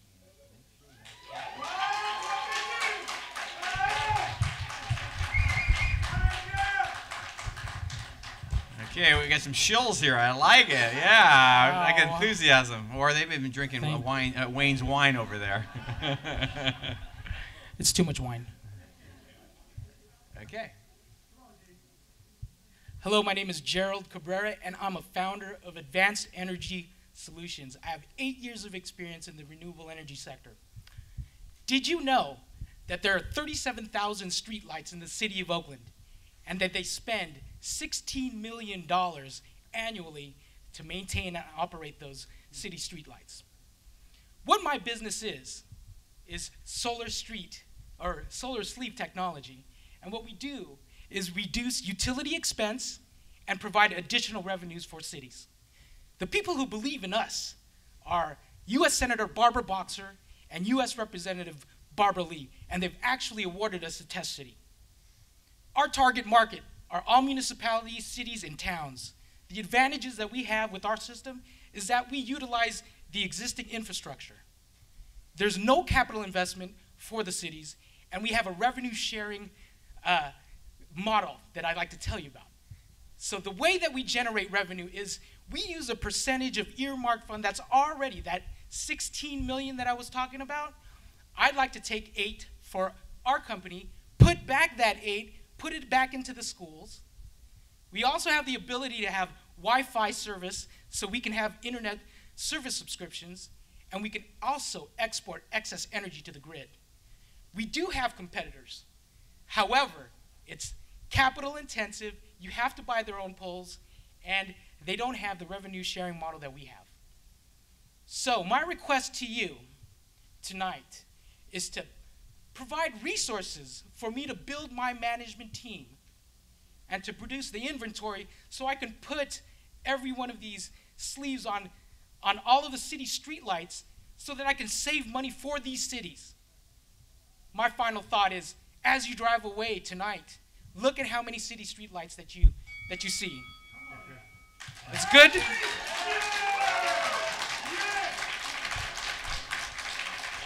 So, all right, so the capital's right there, by the way. You know, there's all the money. You don't need any money. So political contacts, obviously, that's very important. You alluded to Barbara Boxer and other, obviously, contacts. It's very important about what you're going to be doing because you're going to be gravitating the municipalities. You have those contacts. Yes. Okay. What's the per unit cost of conversion? It's about $2,000 to produce the unit. And install it? Not including installation. So what does that run? It's an additional, well, and again, it's... You're dancing. I know. Come on. Give me a number. Yeah, it's about $500 to install. Okay. You can dance. You've been dancing for the last couple minutes. We like it. We like this mojo. Yeah. Yes. Okay. Great idea, great presentation, solving a problem. I'm curious, though, the technology you're using, these units that you're installing, what's the status of the technology there? Does that still need to be developed? It's a great idea, but does the technology exist today, or do you have to still develop it? The technology does exist, and a lot of the pieces inside of that sleeve are units from other different companies. So to get the Wi-Fi, I have another company that makes the Wi-Fi, but the sleeve does exist. And the sleeve is a solar array that's being used the source of power to charge the I have light. I have a bank of batteries that uses those batteries to take away the utility function of those city streetlights. So it becomes autonomous. IP? You have any protection of this technology, or is it's patent pending? Patent pending. Is it so first to market then? Yes. And have you done any trials in the marketplace? No, that's why I need financing. That's what I'm looking for, as well as a management team to help me do that. Have you thought about possibly licensing this to obviously, you know, an industry that's already climbing poles, or you know, or maybe the municipality? Well, you know, if I were to partner, say, with a PG&E, Right. I'm trying to take away this business from them, actually. So that's one that I wouldn't. Well, really, I want to partner with the cities. So who'd be a good partner? The cities? Cities, pole manufacturers. Mm-hmm. You know, I know Google is trying to break into the Wi-Fi market. Mm-hmm. This is a perfect way to do it, because for every 100 to 200 feet, I have line of sight and I have Wi-Fi access. Okay, great. Dan? I was just going to say, I had the Wi-Fi thing that you mentioned earlier down here, and I think that's a great hook to this thing. You could even put, I don't know how much power it takes to power a cell site, but you know, probably more power than what you're putting out. I was curious though, have your engineers run a candle power assessment? Because once this device goes onto the battery at night, are you really going to be able to produce the same candle foot, you know, at the street level that you see from direct electricity? Now, this system only works with LED lighting, because high pressure sodium lights at 600 watts are too much. It's too much energy. Okay, so they only work does with LED lights. Is your 2,000 or 2,500 with installation price including replacing that bulb? No, because typically cities, I mean, it could be packaged, but Okay. cities are already changing their lights to LED. Under your sharing model, your revenue sharing model, Yes. how quickly do the investors get their capital investment back? About 4 years. Who are you? Who am I? Oh, that's a very important question. Here's You a funny need, one. you need to articulate your background, your expertise, and what got you to this point that you are communicating this great value proposition. I've actually shelved this for 3 years. Okay, so am I? why are you the guy? Why am to I the do guy? this? Because I'm passionate about it. Okay, passion. What else? I work for PG&E. Got it. Good. See, look at this. You know, you're reeling us in now. Okay. Okay, good. And you know what? I really believe in helping out the cities. It gives them opportunity to make money. All right, you got 1 second. Good job. Thank you.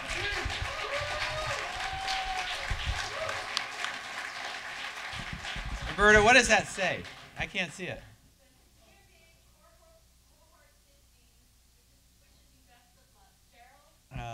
They love you. They love you. Wow.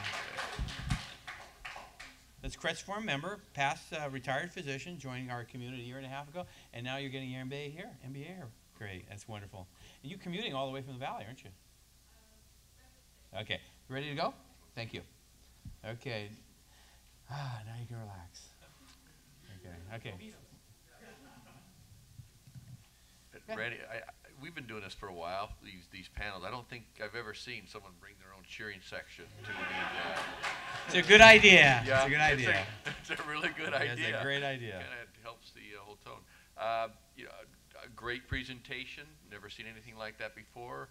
I'm still kind of skeptical though on the prototype. This is a great idea. It's almost too good to be true, and so I'm quite skeptical as to how off the shelf the technology is, how well it works. I mean, questions like, if it's a cloudy day, do you not have streetlights that night, or is there backup power?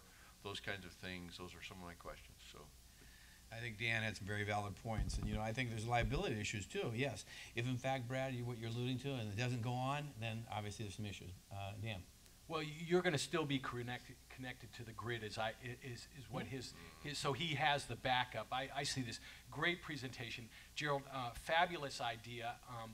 In my mind, this is probably a licensing play. Would be your quickest return on this thing. But you could, I can see you pitching this and getting some real traction with investors. I might keep the technology in a separate company and license it out to an entity that I go raise the capital into to finance these opportunities. But great, you're reeling us in. Look at that. Yeah. You got support and help here. Excellent presentation. I mean, it's easy to see how you add value.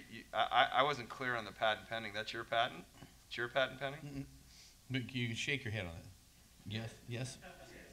Don't dance. Yeah. Don't dance. Okay, Shirley. So you filed, you know, you can't talk now, I'm sorry, right? We're not in Q&A No, anymore. we're in feedback. You're in feedback. I think you did a great job, you know, on the presentation. You obviously are very passionate. I particularly like the fact that you're a double bottom line thinker. You know, you've got a company, you want to help the schools, you know, you want to help the cities, you know, save money. I like that. I think that's very compelling. In terms of your presentation, I think Brad is sort of speaking to, you know, whether or not in the actual, you know, beta testing, alpha testing, whether or not you really are going to be able to deliver on the product in a way that is comparable to the existing system. But I do like the idea that, you know, it's not just on the grid, but off the grid, you know, because that saves a lot of money too as well. So I think altogether you did a really, really great job. And if I could give your crowd a 10, I would, you know. Okay. Are you getting equity, by the way? Yeah. Okay, you ready to vote? One other thing. I think you really need to mention, take a city like Oakland and tell me how many poles you could put this on and how many kilowatts. That would really be helpful because that would quantify it for me. Yeah, I just didn't know about the execution here. Yeah, I didn't. I think there's obviously a great value proposition here, and it's really there's a need, but you know, obviously it's too short a presentation to say yes, you can actually do this. And that's where due diligence comes in. That's right. Thank you. Okay, ready to vote? Okay, 1, 2, 3.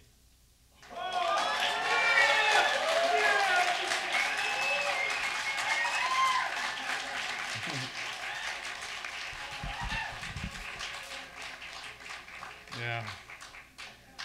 Did we get swayed by this passion out there? No. No. Okay, please. It's on, right? All right. Were those fellow classmates on the business plan? Or was Okay, this we your, want you. We family? want you to Kretzer Forum. You know, it's time to raise some money, but you got to prove it out. You got to tell us, wow, show me. Okay, and you've been to Kretzer Forum.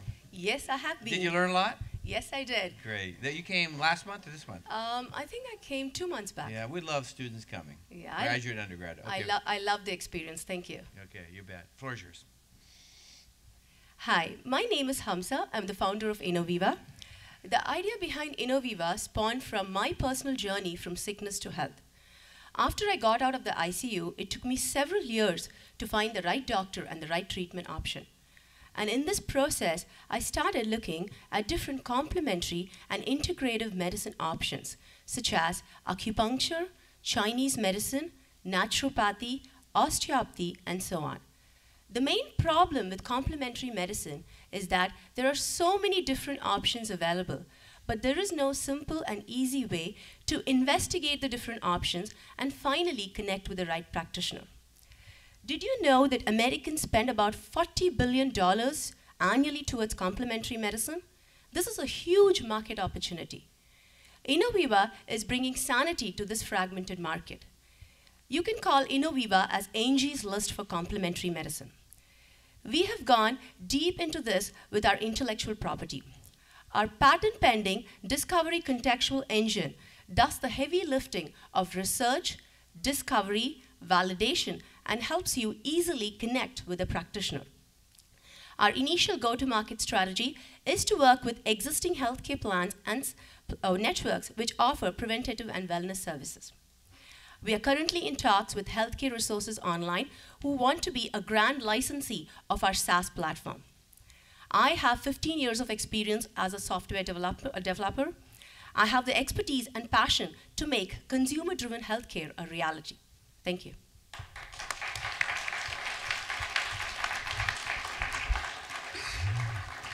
Okay, first question. How long did you practice that? How long? Yes. I mean, a couple weeks, a week, a day? I've been pitching for a lot of events. Yeah. So Well, you nailed it. I'm used to pitching. I can just pitch when I get Well, you did a great job. Okay, I was just curious. Can you define complementary medicine for me? Sure. Complementary medicine is medicine which is not conventional, which doesn't fall under the AMA. So it is like homeopathy, Chinese medicine, acupuncture, chiropractic. These are called complementary medicine. Okay, thank you. Have you analyzed the competition out there and what they're currently offering? With complementary medicine, there are not many players who want to be a platform to bring in all the complementary medicine options.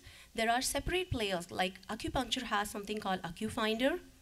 And most of these are small niche, like associations. Osteopathy has an osteopathic association where you can go and search for osteopathic physicians. But there is not one player where you can find all integrative medical practitioners. Will your model include kind of reviews and things like you mentioned, Angie's List? Yes, definitely. Our reviews are very, very granular. With our algorithm, we are able to pick the user-generated reviews at a very granular level and pull these when people actually come in to search for the practitioner. Okay, you have two revenue sources here, your SaaS-based platform and also your practitioner subscription model. Right. Which one do you believe in the most? I want to become Angie's List for complementary medicine with a practitioner model, but our easy go-to-market strategy is to be a pilot program with these healthcare and wellness network. And do you have anybody on your team that's obviously an expert in software that's going to help develop this IP? I and my co-founder are actually software architects. So our product is all ready. We are planning to launch next month, and we have done it all by ourselves. And we are looking to raise $250,000 to $500,000 to grow this. Okay, you didn't allude to where this is going to begin. I mean, where are you going to start here in Northern California? You're going to start in Bangalore. Where are you going to start first? We're going to start in the U.S. itself, the whole of the U.S. Okay. Hamza, when you said you're a software architect, that was good. That didn't come out to me initially because my question I kept thinking was, in your material you talk about having a patent pending contextual discovery engine. Could you elaborate on what that is? Definitely. Most of the platforms that you go, for example, Yelp and other places, or even Angie's List, they have profiles for experts which are static. So the pattern that we have is when you search for a practitioner and when Dan searches for a practitioner, the profile that you would see would be different. It would be dynamic and contextual based on your search. So for example, if I'm coming to the platform searching for knee pain, the way I see the profile will be very different from how you are searching for probably just an acupuncturist. So this is where our patent is. You said you're ready to launch, and the $250,000 is to buy you what? Okay, the $250,000 to $500,000 that we plan to raise is to grow our platform because our burn rate is currently about $2,500 per month, and we have a runway of about 15 months. And I know that if I start asking for money now, it'll take a while to get it. So that's why I said I want to raise $250,000 right now. And will you have your own skin in the game? Yes, I do. But luckily, I didn't have to spend much because I'm a software engineer myself. But we have invested about $30,000. Okay. Are you planning in the sale? We have a myriad of several rounds. Are you going to continue investing in yourself? Yes. Okay. Okay. Ready for feedback? Okay. We love skin in the game, by the way. Okay. So I think it's a great marketplace, and as I told you earlier on, we were talking. There's a great demand for this. I think it's going to be tough though, because on the sales side, you're trying to sell subscription services into a lot of different individual practices, and so that's going to take almost door to door. So you'll have to have something on your website where me as a client, I can sign up easily, and someplace that doctors can also sign up, but you're going to have to get the word out to them that this service is available, because it's the chicken or the egg. You've got to have the doctors in order to fill your database so that clients can search for them. Okay, Eric. I really liked your presentation. You're really poised and prepared. I liked the way you answered the questions that were asked of you. You were prepared to answer them, and you addressed them, I think, very adequately. My one thing would be, just from a corporate lawyer standpoint, I think your range of capital is a little too broad. Go for the bigger number, not the smaller number. How much do you want to raise? $500,000. Okay. Okay. And surely we like healthcare. A lot of VCs are out of the marketplace. And how much should we give Sapphira? $11 million, 16 with warrants. Well, so come to Kretz Forum. Okay, surely. All right. You did a fabulous job in your presentation. You're very, very poised, and you were able to answer all the questions an investor would be asking, and I think it's just fabulous. I want to also suggest to you also that you also provide a provision for users to actually also provide you information too as well, so that you can continue to collect the data as you're doing your own research. You might want to take a look at the educational institutions too as a revenue source, their medical centers, their libraries, and that would be a wonderful resource. And this is really a need, because it's been very difficult to get homeopathic sort of solutions, when people exhaust the Western medicine profile. They really want other alternatives, and I think you're providing a really great service. And in particular, we're a country of refugees and immigrants, and a lot of them have real difficulties, using Western medicine coming from the home country. And so it's wonderful to be able to go to a place that they can feel comfortable and at least get treatment. You also, with your body language, you really have great credibility above and beyond content that's coming out, obviously, of your wonderful mouth. But one thing that would concern me is that you're pitching a lot, and you said it. And so I was wondering, you should have possibly said, well, gee, I have great employees who are executing on the business model. I didn't hear that. Because sometimes pitching, well, guess who's doing the work here? Who's really executing on it? And sometimes it's important to say that, oh, gee, I have a great team behind me, or, I'm not always pitching, but, obviously that's very important. Any other comments, Brad? Okay. Just add to it, great presentation, very impressed, great poise, you're very well spoken. Though it is a challenging space, very fragmented. It's there are a lot of players out there. You'll have to be very focused when you go to market. All right, you ready to go? Okay, 1, 2, 3.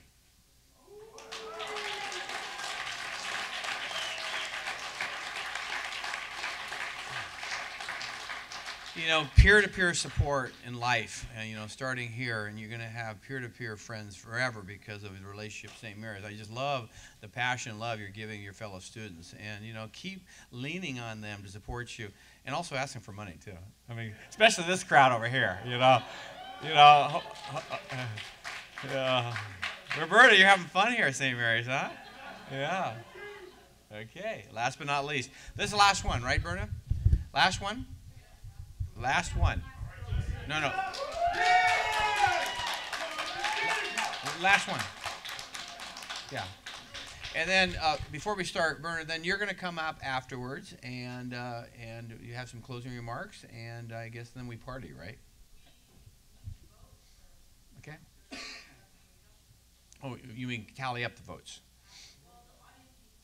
Oh, okay. So where is that? Or they have that in their? Perfect. Okay. Okay. Okay.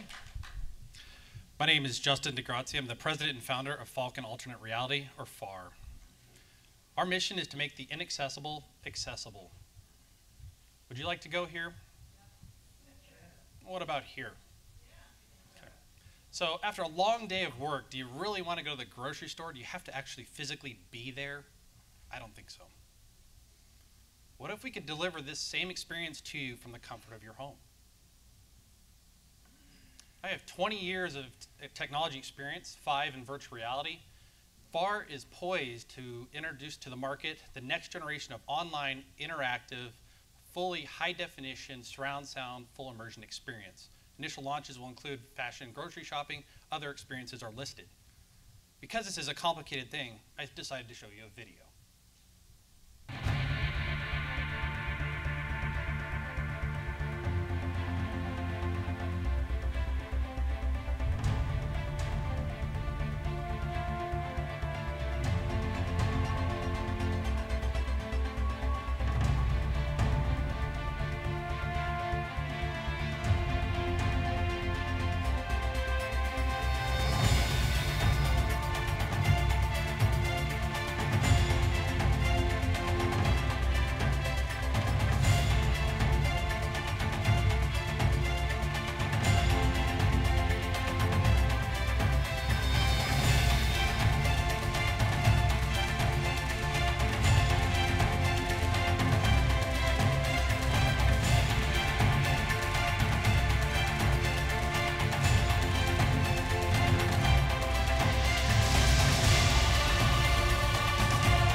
Okay. How are you different from GoPro? You ready to go? Okay, so is it called GoPro? Hero? What's it called? GoPro. Yeah, GoPro. I was in skiing this weekend. It seemed like all the narcissistic people on the hill were wearing GoPro. So how you different from them? Well, first of all, GoPro is just a camera, right? So what I'm actually going to do is I'm going to integrate ultra high definition video, which is actually 4 times the current standard of television. I'm going to integrate that using software, and I'm actually going to produce it in that headset visor that you saw a concept of on the screen earlier. So when you put this visor on, it's 360 degrees of wherever you look is what you see. So it's not like Google Glasses where you see your calendar and your Facebook update. This is more, you're in that world. You want to go grocery shopping? Guess what? You're in Safeway. Why do I have to go to Safeway? You don't have to go to Safeway anymore. Why do I have to look at a one-dimensional picture of Amazon or Nordstrom's.com and look at a model that looks nothing like us? I can go and apply that clothing to me, order it, and have it delivered. Okay. Questions? So what's the cost of your 4K item? So the initial cost that I'm targeting the market is just under $1,500. Okay, and how much does it weigh? Actually, it weighs about 6 ounces. And the data, all this video you're going to shoot, I mean, that's got to be a very data-intensive application. Where are you going to store all of this, and how long will it take to develop these environments? That's a great question. Initially, I was going to have a console similar to an Xbox or some kind of console system. In talking to some of my business partners and some of my creative thinkers out there, we actually have made it so our prototype will have 2 in-chip inserts where you can put large capacity chips that will actually host the experience. So it's wireless. You don't have a console. It's all self-enclosed into the wireless headset, the visor itself. So the data for that respective environment will be downloaded into the headset, and it'll be right on a there. memory chip, think of like the little memory chip within a digital camera. So it'll have to be a very large capacity chip, won't it? Too? Absolutely. Those chips are available already in the market. What's your sales channel? Well, first, your kids. No. You can vote went way down on that one. Yes. Well, I have his, but no. Actually, my first channel actually is I've been researching this market quite extensively. So when I was looking at shopping and looking at the different industries out there, Nordstrom's has just announced that they're starting to move away from the brick and mortar stores, and they're looking to invest 30% of their annual development dollars from web development into a better technology. They recognize that pages, as I mentioned, are very one-dimensional. It doesn't give you the experience of putting on that clothing, or who cares if I can see a graphic and rotate some model. It's not what it's going to look like on me. Yeah, 1 more minute. Dan? What kind of IP do you have on this? So that's a great question. I'm actually working through the prototype right now and going through the patent pending process. So I've put together the design specifications, I've put together the conceptual drawings, put together the technical specs. I didn't put that in the deck here because I didn't want to put everybody to sleep. Okay, target market $1,500. Who's going to afford this? Who are you going after? What age? What age bracket? Primarily people like Ryan and the Who's people, Ryan? Ryan's our gamer right here. Okay, that Ryan. So okay. yeah. So how old are you, Ryan? Okay, so 23-year-olds. Yeah, we're looking for. Can he afford $1,500? He probably can, but absolutely he can. So we're absolutely anybody that goes the same areas can. So what we're definitely looking for is we're looking for people in the 18 to 25 year range, but we're looking to apply to a wider diversity, right? So what's your idea of getting that channel? How are you going to go after that marketplace? My idea to go after that market, frankly, is no. How are you going to get the? How am I going to get to there? How are you going to get Christy and Ryan? Yeah, I mean, how are you going to sell to them? Sure. Initially, I'm going to start off with different customer electronic shows like CES3, okay. E3, and other groups like that. Okay. And then the department stores directly. Okay, that's slow. It is slow. Okay. Is this visual and audio only? Correct. No smells? I would love to do that in Generation 2. Feedback time. Is there a need here, Brad? Is there a want here on this target market, 18 to 23? Well, I think there is definitely a demand here. There are other, as I'm sure you know, other big players in this space developing this technology. I know there are a couple of products that came out of the recent Consumer Electronics Show. So the challenge will be, can you compete with what those guys have who are spending millions and millions of dollars already? And I think they even have prototypes. So that would be, a concern I'd have as an investor is, how you're going to compete with the big boys that are already there. But it sounds like a great idea. And I'm curious, if we got into it deeper, would be to understand how much of the technology you have is off the shelf and how much of it is proprietary that you You know, I was confused last year. We had a wonderful Exit 13X Clarisonic. Some of the women in the audience, you use it for your skin's sonic brushes, and it was a, you know, tremendous, and it got sold to L'Oreal, but I just didn't think the IP, you know, was defensible. And yours, you should find someone to buy you, because this is going to be hard go-to-market strategy here. I think it's, you know, there's a great opportunity here, but I think you should get out of the way and license this and/or exit early. I think there's like a real opportunity for your Dunkin' Donut crowd besides this crowd, because these are people that never get out of the house, but they want the experience of hiking and skiing and all this other stuff. So I think the Dunkin' crowd is going to be your crowd Interesting. too. Interesting. The other. You talking about America? Yeah. Sad. The Sad. McDonald crowd that doesn't Yeah, swim I know. and hike or anything. Not this target market. So that's one group. The other, you know, if you could add olfactory, I mean, I could just see people, the smoking marijuana. I've always wanted to try that, but I didn't want to. You're in a good place right here. I didn't. Turn I off the thought that would cameras. be a great download. You know, I could just download that and experience that and see what all the fuss is. This is I'll have to edit just that a suggestion. Are you taping that? But you know, if you can add the olfactory, you know, to it, I mean, I just see a lot of other additional experiences that you can add to it. The one question I wanted to have answer is how do the investors get their money back out of this, and what's the time frame you're looking at? I don't know that I can compete with that, by the way. So I will say that if you can curb the IP, if you can actually get your footprint around and protect the IP, I think you definitely have a licensing or partnership play in a big way. This is, you know, where things are going, and I think that to be able to provide that experience would be awfully, you know, there'd be a demand in the marketplace for it for sure. And IP is one, obviously, step, but that IP can get copied in some countries around the world. That's why I was concerned about Clarisonic. You know, but it got sold to L'Oreal very quickly, and there's great IP around it. But that's, you know, you got to get out of the way as quick as possible. First mover is really critical here. Okay. Okay. Are we ready to go? Any other comments? Woo! Woo!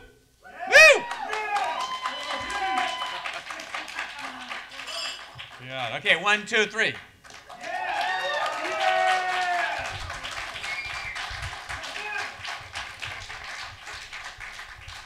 All right, so Verna, you want to come up? You all have fun? Yeah, great. So did we. So which ones are we going to invest in, Crits Forum members in attendance, huh? All right, guys, it's your turn now. Are you ready for this? So here's a summary of the presenters. I hope you've been taking notes. This is where you actually get to vote for your favorite. Okay? So I hope you can. You vote. No, you vote for only one. So there's a third prize, there's an undergrad prize, there's a graduate prize, and then there's an audience prize. You vote for only one. What you do is you find the code for the presentation that is your favorite, and you text the code to 37607. That's 37607. And we'll see the results simultaneously on the screen. Don't you love technology?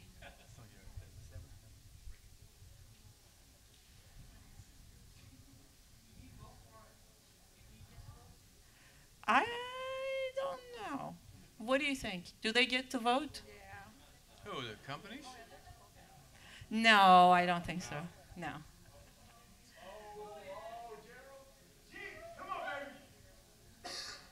Like a horse race.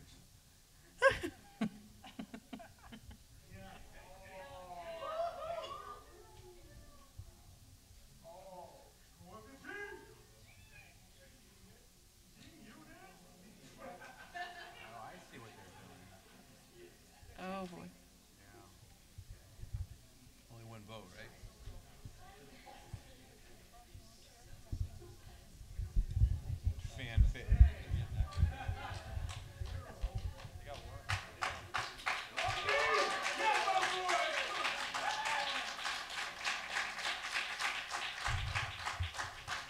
much you pay them? Why? Why? Okay, no more voting, he says. The boss over there. I think we have a winner.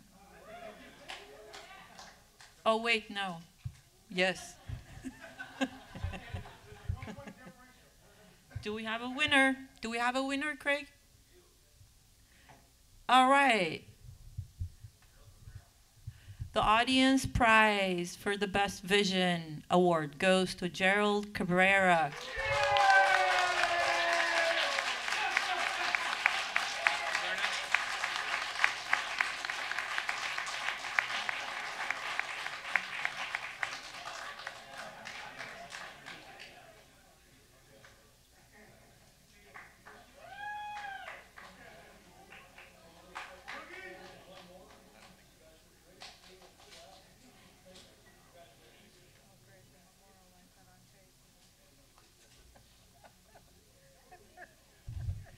And now I would like to invite Wayne Hill and Charlene McKinney of Northwestern Mutual to say a few words before we hand out the prizes for the graduate winner and the undergraduate winner.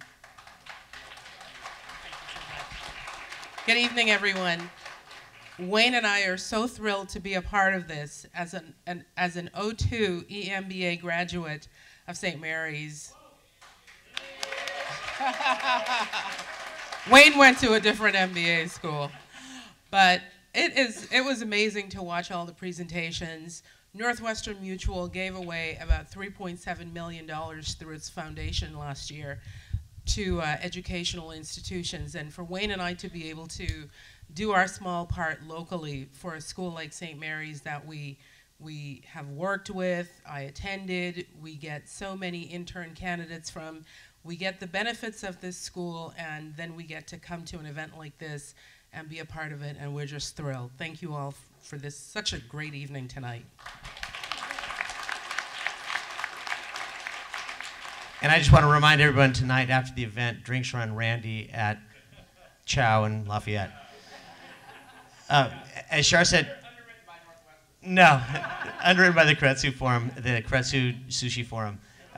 Anyway, I've known Randy for a long time, and thank you to the Keiretsu Forum for the judges. You guys did a terrific job. And what I think this shows everyone is that the future is the ideas in education. And the American education system is so unique. It's still the best in the world. It takes some hits along the way, but there's not a better system for innovation and coming up with ideas. And through people like the Keiretsu Forum, in America, it doesn't make any difference where you come from, what your background is. If you have a great idea, you'll get funding. And this idea, the business idea competition, is just a small part of it. Northwestern Mutual is very excited to be part of it for the second year in a row. Congratulations to all the undergrad and graduate candidates. I was saying to Shar, what an amazing experience for undergrads to be able to present in this forum and being able to speak in public, and you guys all did a very good job presenting. That's not easy to do. Well done to all the candidates. Thank you very much.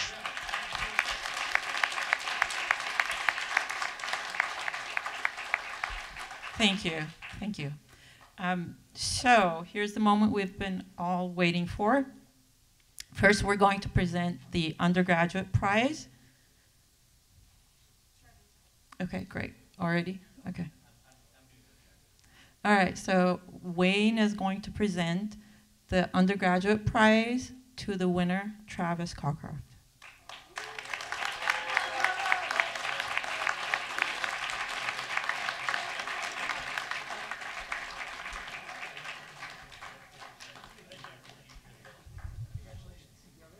Drinks on Travis.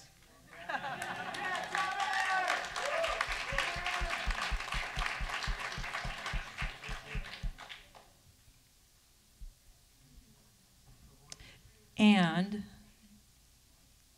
the graduate prize goes to Gerald Cabrera.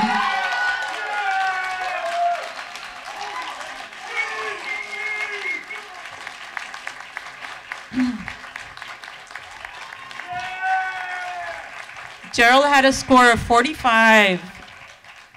And I forgot to mention Travis's, that's a 37.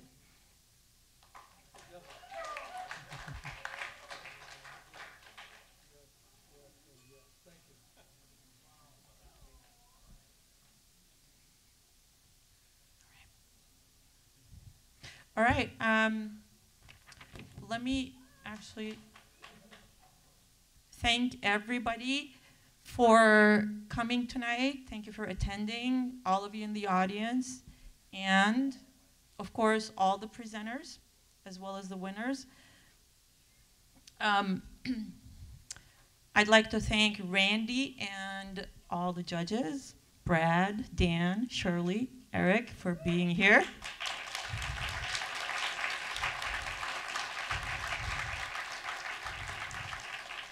And for representing us so well in what you do.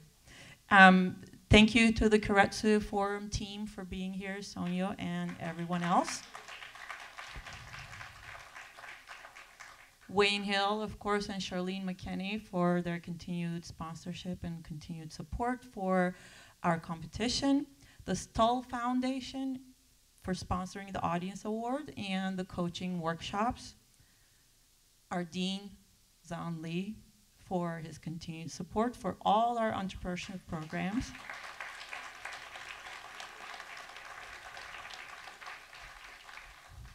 The coaches for the workshops, Neil Kripalani, Paul Stitch, Tom Loker, Nancy Lamb, George Papagiannis, Kirk Knapp, Mike Leary. Without you, none of this would have happened. At least not in this way, for sure.